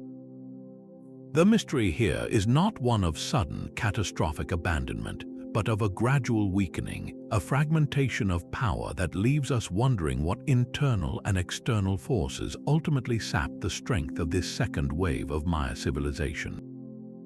The transition from the classic to the post-classic period marked a fundamental change in the very nature of Mayan society. In the south, power had been concentrated in the hands of a single, divine king, the Cayuhol Ajor, whose authority was carved into towering stone stelae for all to see. In the north, a new political model emerged, one that was less centered on the cult of an individual ruler. At Chichen Itza, for example, the archaeological record shows a surprising absence of the grandiose royal monuments that define classic sites. Instead, we see a sprawling city with a vast, open main plaza, enormous colonnaded halls, and a ball court of immense proportions. This architecture suggests a different kind of governance, perhaps a multi-elite council or a confederation of powerful families ruling collectively. This was a society organized for trade, for large-scale ritual gatherings, and for a more corporate form of leadership. Understanding this shift is key to understanding their eventual decline, because the very structure that gave them stability, a distributed collective power, could also become a source of intense internal competition and strife when that unity began to fracture. One of the most compelling theories for the decline of these northern centers points directly to this internal political friction, escalating into full-blown civil war. The history of the later city of Mayapan provides a chillingly clear example. For nearly 200 years, Mayapan served as a sort of league capital, a fortified city where the ruling families of the Yucatan's most important provinces maintained residences and governed collectively. This League of Mayapan was a delicate political alliance, a forced peace among rivals. Historical sources, including Maya chronicles recorded after the Spanish arrival, tell us that this peace shattered in the mid-15th century. The Zhu family, one of the leading factions, was allegedly massacred during a political feast, an act of treachery that ignited a brutal civil war. The city was sacked, burned, and abandoned around the year 1440. This wasn't a collapse due to environmental catastrophe. It was a political implosion. The very system designed to manage competition between elite families ultimately became the arena for its most destructive expression, proving that a society can be brought down not only by failing reigns, but by the explosive failure of its own social contract. Yet, could political strife alone explain the wider weakening of the entire northern region? The environment of the Yucatan presented a constant, underlying challenge that likely amplified these social tensions. Unlike the southern lowlands with their seasonal rains, the north is an arid limestone plain with no surface rivers. Survival depended entirely on accessing the groundwater through natural sinkholes, the cenotes. This created a precarious reality. Control of water was synonymous with power. Cities with major cenotes like Chichen Itza held a natural advantage, but this also made them targets. Prolonged droughts, while perhaps not as severe as the mega-drought that afflicted the south, would have placed immense strain on this system. As water resources became scarcer, competition between cities would have intensified, and the authority of rulers would have been questioned if they could not secure this most basic necessity. The environmental pressure didn't cause the collapse directly, but it acted as a constant stressor, turning political rivalries into existential conflicts and making the complex alliances of the post-classic period increasingly difficult to maintain. This combination of internal rivalry and external pressure leads us to a third pivotal factor in the North's decline: the transformation of warfare. The post-classic era was a more militarized time. We see this etched into the stone of the cities themselves. Mayan was surrounded by a massive defensive wall, a rare feature in the Maya world that speaks to a pervasive fear of attack. The art of this period often emphasizes militaristic themes, with depictions of Toltec-influenced warriors carrying atlatls or spear throwers. This was no longer the ritualized, captive-taking warfare of the classic era. It was warfare for territory, for resources, and for dominance. This constant state of military readiness and conflict would have been incredibly draining. It disrupts trade networks, diverts labor from productive agriculture to soldiering and fortification, and creates a cycle of retaliation that is difficult to break. The northern cities were not just competing, they were locked in a series of small, grinding wars that slowly eroded their collective strength and prosperity from within. Ultimately, the story of the northern decline is not a single mystery with one solution, but a tapestry woven from multiple threads of failure. There was no single dramatic event that wiped them out. Instead, it was a cascade of problems: the fragile political alliances shattered by ambition and betrayal, the constant ecological pressure of a dry land, and the draining effects of endemic warfare. Unlike the southern collapse, which saw cities completely abandoned, the decline in the north was more often a story of decentralization. When Mayan fell, the powerful families who had lived there simply returned to their home provinces, fragmenting the centralized power structure and leading to a period of smaller, competing chiefdoms. The people didn't vanish; the political center could no longer hold. This transformation paved the way for the world the Spanish would encounter just a few decades later, a landscape of smaller, rival states, already weakened by generations of internal conflict, which made them tragically vulnerable to the final, external shock of European conquest. The northern cities did not so much collapse as they unraveled, their complex political fabric slowly coming apart until the grand design was lost, leaving behind a legacy of magnificent ruins and a cautionary tale about the fragility of collective power. In a civilization that knew the value of gold and the brilliance of polished obsidian, there was one material that stood above all others in its spiritual and political weight, a substance considered the ultimate embodiment of life itself. For the Maya, jade was not merely a precious stone, it was a divine essence, a physical piece of the living cosmos. While the Spanish conquistadors who arrived centuries later would feverishly seek out gold, they completely overlooked the true treasure, the stone the Maya called yak sidchich, or first precious stone. Its profound significance, woven into every aspect of their existence from the cradle to the grave, presents a mystery that goes far beyond mere aesthetics, asking us why a single green stone could hold the power to define a king's legitimacy, ensure a soul's safe passage, and symbolize the very breath of the world. To understand jade's paramount importance, we must first step into the Mayan worldview and see the world through their eyes.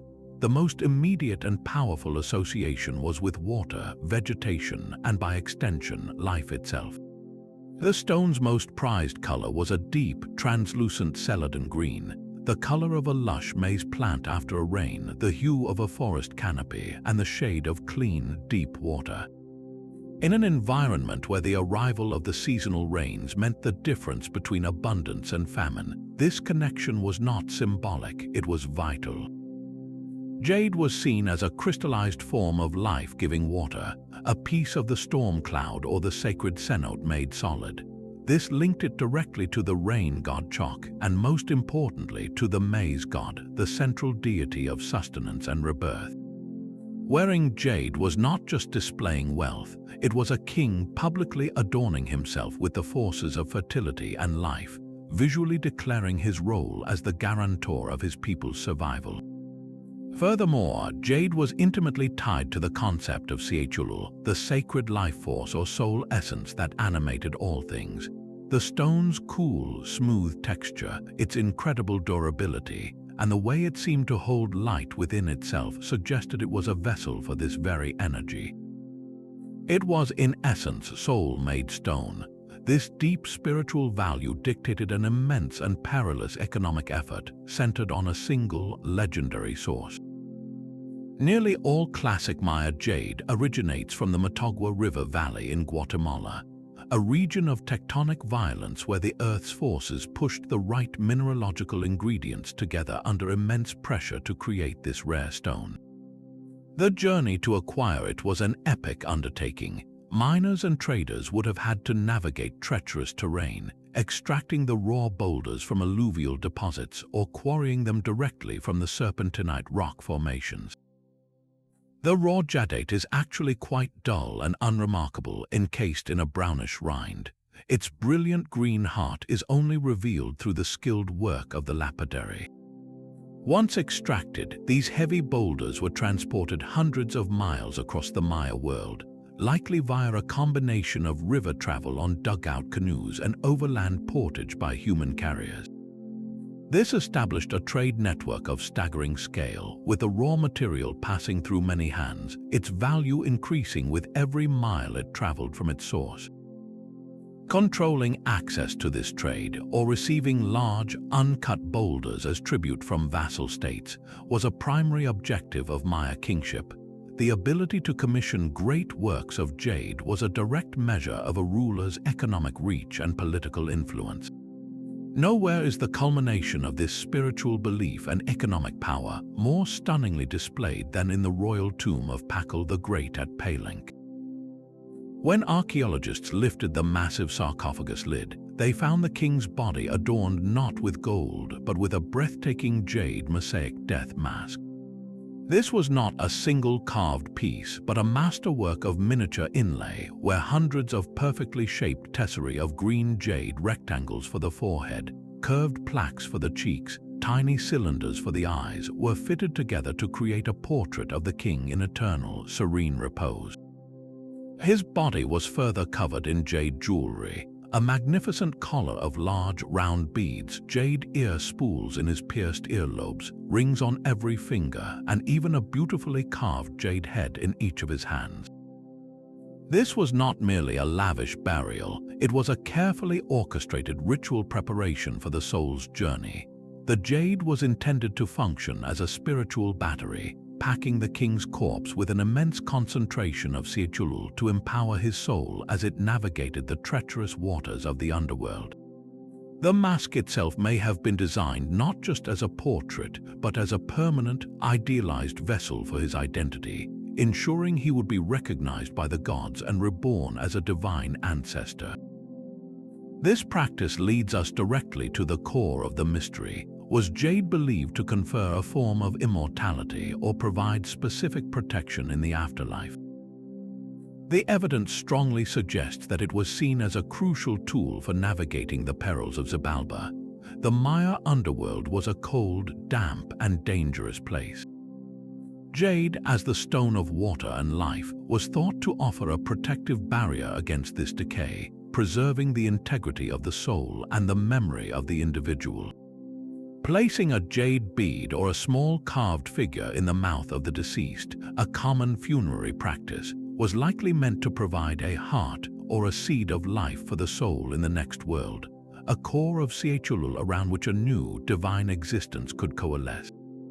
This transforms jade from a simple status symbol into a piece of spiritual technology. For a king like Pakal, encased in jade from head to toe, the stone was his armor and his sustenance for the cosmic voyage ahead. It was the ultimate currency for purchasing a favorable destiny beyond death, a tangible promise that the life force he embodied in his rule would continue, allowing him to be resurrected alongside the Maize god, ensuring the cyclical renewal of the world itself. The cultural weight placed on this single stone, from the perilous mines of the Matagua Valley to the dark heart of a royal tomb, is a testament to a civilization that saw the entire universe, from the mightiest king to the smallest sprout of corn, as interconnected by a sacred, green, and enduring life force. And so we arrive at our final contemplation, a mystery that brings us full circle, not as a conclusion, but as a bridge from the silent ruins of the past to the vibrant, living present. For all the enigmas of collapsed cities and forgotten kings, the most profound and enduring secret of the Maya is their own survival. The story does not end with the jungle reclaiming pyramids or the Spanish burning codices. There are more than 7 million Maya people alive today across Mexico, Guatemala, Belize, and Honduras, speaking over 30 distinct Mayan languages, weaving textiles that encode ancient cosmologies, and nurturing traditions that have weathered centuries of change. The ultimate mystery shifts from what happened to them to how did they persist, and what does their enduring voice tell us about the past and the future. This living legacy transforms the Maya from a subject of historical inquiry into an active, dynamic culture whose interpretation of its own heritage adds a crucial and often overlooked layer to the entire narrative. Consider the perspective of a modern Maya day keeper, a spiritual guide who still calculates the sacred 260-day Tzolk'in calendar. For him, the Great Stone Pyramids are not merely archaeological sites for tourist photos. They are the ancestral homes of his predecessors, places where his own spiritual lineage was forged. When he looks at the mysteries that captivate Western scholars, the purpose of a cryptic temple, the meaning of a complex glyph, he may not see an unsolvable puzzle. He may see a fragment of a living tradition, a piece of knowledge that was never truly lost but was instead safeguarded within the oral histories, the prayers, and the community rituals that continued uninterrupted in villages far from the spotlight of academic expeditions. The modern Maya relationship with the past is not one of detached study, but of continuous inheritance. The story of the hero twins from the Popol Vuh is not a quaint myth. It is a foundational epic that informs their understanding of the world. The agricultural cycle, tied to the movements of the sun and rain god Chok, is a practical and spiritual reality. This continuity forces a humbling realization. Many of the secrets we are digging from the ground have been kept alive in the hearts and minds of the Maya people all along. Their perspective challenges the very notion that their civilization ever truly disappeared. This dynamic is powerfully illustrated in the ongoing revitalization of Mayan languages. For generations, speaking a Mayan language like Quechua or Yucatec was often suppressed, associated with poverty and a lack of education. Today, there is a powerful movement led by Maya scholars and communities to reclaim this linguistic heritage, not as a relic but as a vital tool for the future. Bilingual education programs are flourishing, and there is a growing effort to use these living languages to reanalyze the ancient glyphs. Who better to understand the subtle nuances, the metaphors, and the cultural context of a 1,200-year-old inscription than a native speaker of its direct descendant? This is not just an academic exercise, it is an act of cultural reclamation. By applying their living linguistic knowledge to the silent stone, modern Maya people are essentially in dialogue with their own ancestors, correcting misinterpretations and bringing a deeply personal, human understanding to texts that have long been analyzed only from the outside. They are, in a very real sense, reclaiming their own history.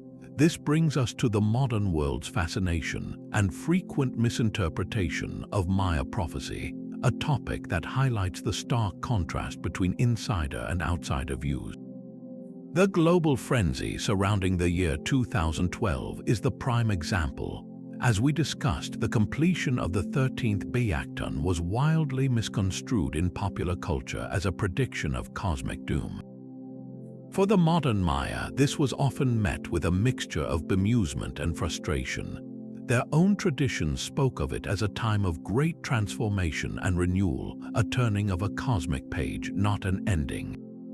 The real prophecy, in their view, was not about a specific cataclysm, but about the enduring responsibility of humanity to maintain balance with the natural world. This fascination, however, raises a compelling question. If the 13 cycle was so significant, what other great cycles are still turning within their cosmic calendar? Scholars and Maya spiritual leaders alike point to the ongoing relevance of the 20-year Kayatan cycles and the even larger Picton cycle of roughly 8,000 years. These are not predictions of specific events, but frameworks for understanding the spiritual character of an age, guiding principles for how to live in harmony with the unfolding patterns of time itself. The true modern legacy of the Maya, therefore, is a dual one of resilience and relevance.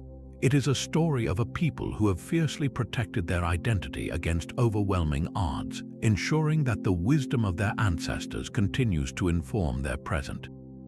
It is also a story of a civilization whose intellectual achievements, their profound understanding of time, their reverence for nature, their holistic view of a universe where science and spirit are one, offer powerful insights for our own global challenges. The mystery of their cultural continuity is the final and perhaps most important piece of the puzzle.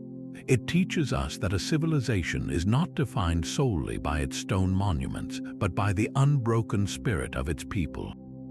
The echoes from the past are not just whispers of what was lost, they are part of an ongoing conversation, a testament to a culture that adapted, endured, and continues to shape its own destiny, reminding us that the story of the Maya is, and always will be, unfinished. And so our journey through the heart of the Maya world comes to a close, a voyage that has taken us from silent, vine-choked pyramids to the echoing chambers of royal tombs, from the intricate calculations of celestial cycles to the sacred resonance of a simple green stone. We've navigated the political webs of the Snake Kingdom, witnessed the final, defiant stand at Teyezel, and felt the profound loss of knowledge consumed by fire. These 30 mysteries, from the grand collapse of cities to the intimate meaning of a red pigmented burial, are far more than just a collection of historical puzzles. Each unanswered question, every glyph we cannot yet read, and every temple alignment we are still striving to fully grasp, is not a mark of failure, but a testament to the breathtaking depth and complexity of this civilization.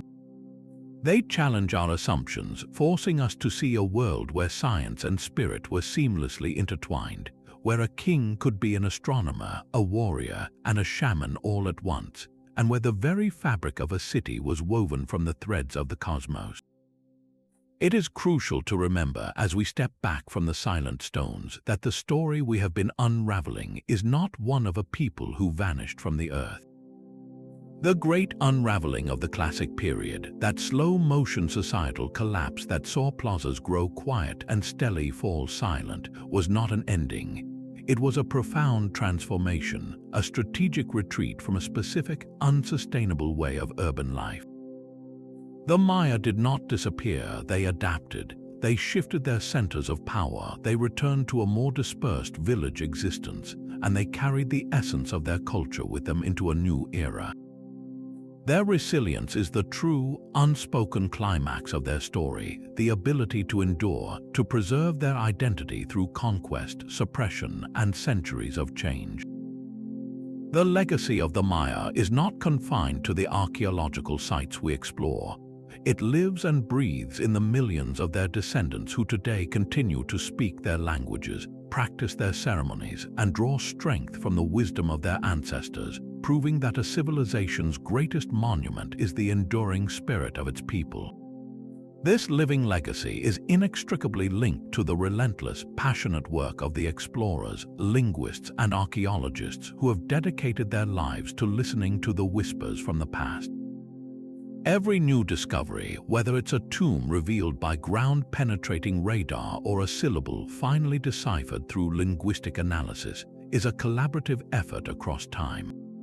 It is a conversation between the curiosity of the present and the ingenuity of the past, The story of the Maya is still being written, with each passing field season adding new sentences, correcting old misinterpretations, and deepening our appreciation for their genius. The mysteries are not static. They are dynamic puzzles that continue to engage some of the brightest minds in science and history, all drawn by the irresistible allure of a culture that mastered its world with such breathtaking artistry and intellect. As we bring this exploration to an end, we turn the question over to you. After this journey through their world of cosmic calendars and sacred ball games, which of these 30 mysteries captured your imagination most powerfully? Does the sheer engineering genius of their water management systems, a network that turned a rainforest into a metropolis, leave you in awe? Or are you drawn to the haunting, personal story of the Red Queen, a silent figure whose crimson shroud holds secrets of life, death, and royal power? Perhaps the political intrigue of the shadowy Snake Kingdom, a phantom empire that ruled from the shadows, fuels your curiosity. We want to hear what resonates with you. Share your thoughts and your own theories in the comments below. This is a conversation, and your perspective is a vital part of unraveling these enigmas together. If you've enjoyed this deep dive into the shadows of the past and want to join us as we continue to explore history's greatest puzzles, be sure to like this video, subscribe to the channel, and hit the notification bell so you never miss an adventure. The past is waiting to be discovered, and the next great mystery is just a click away.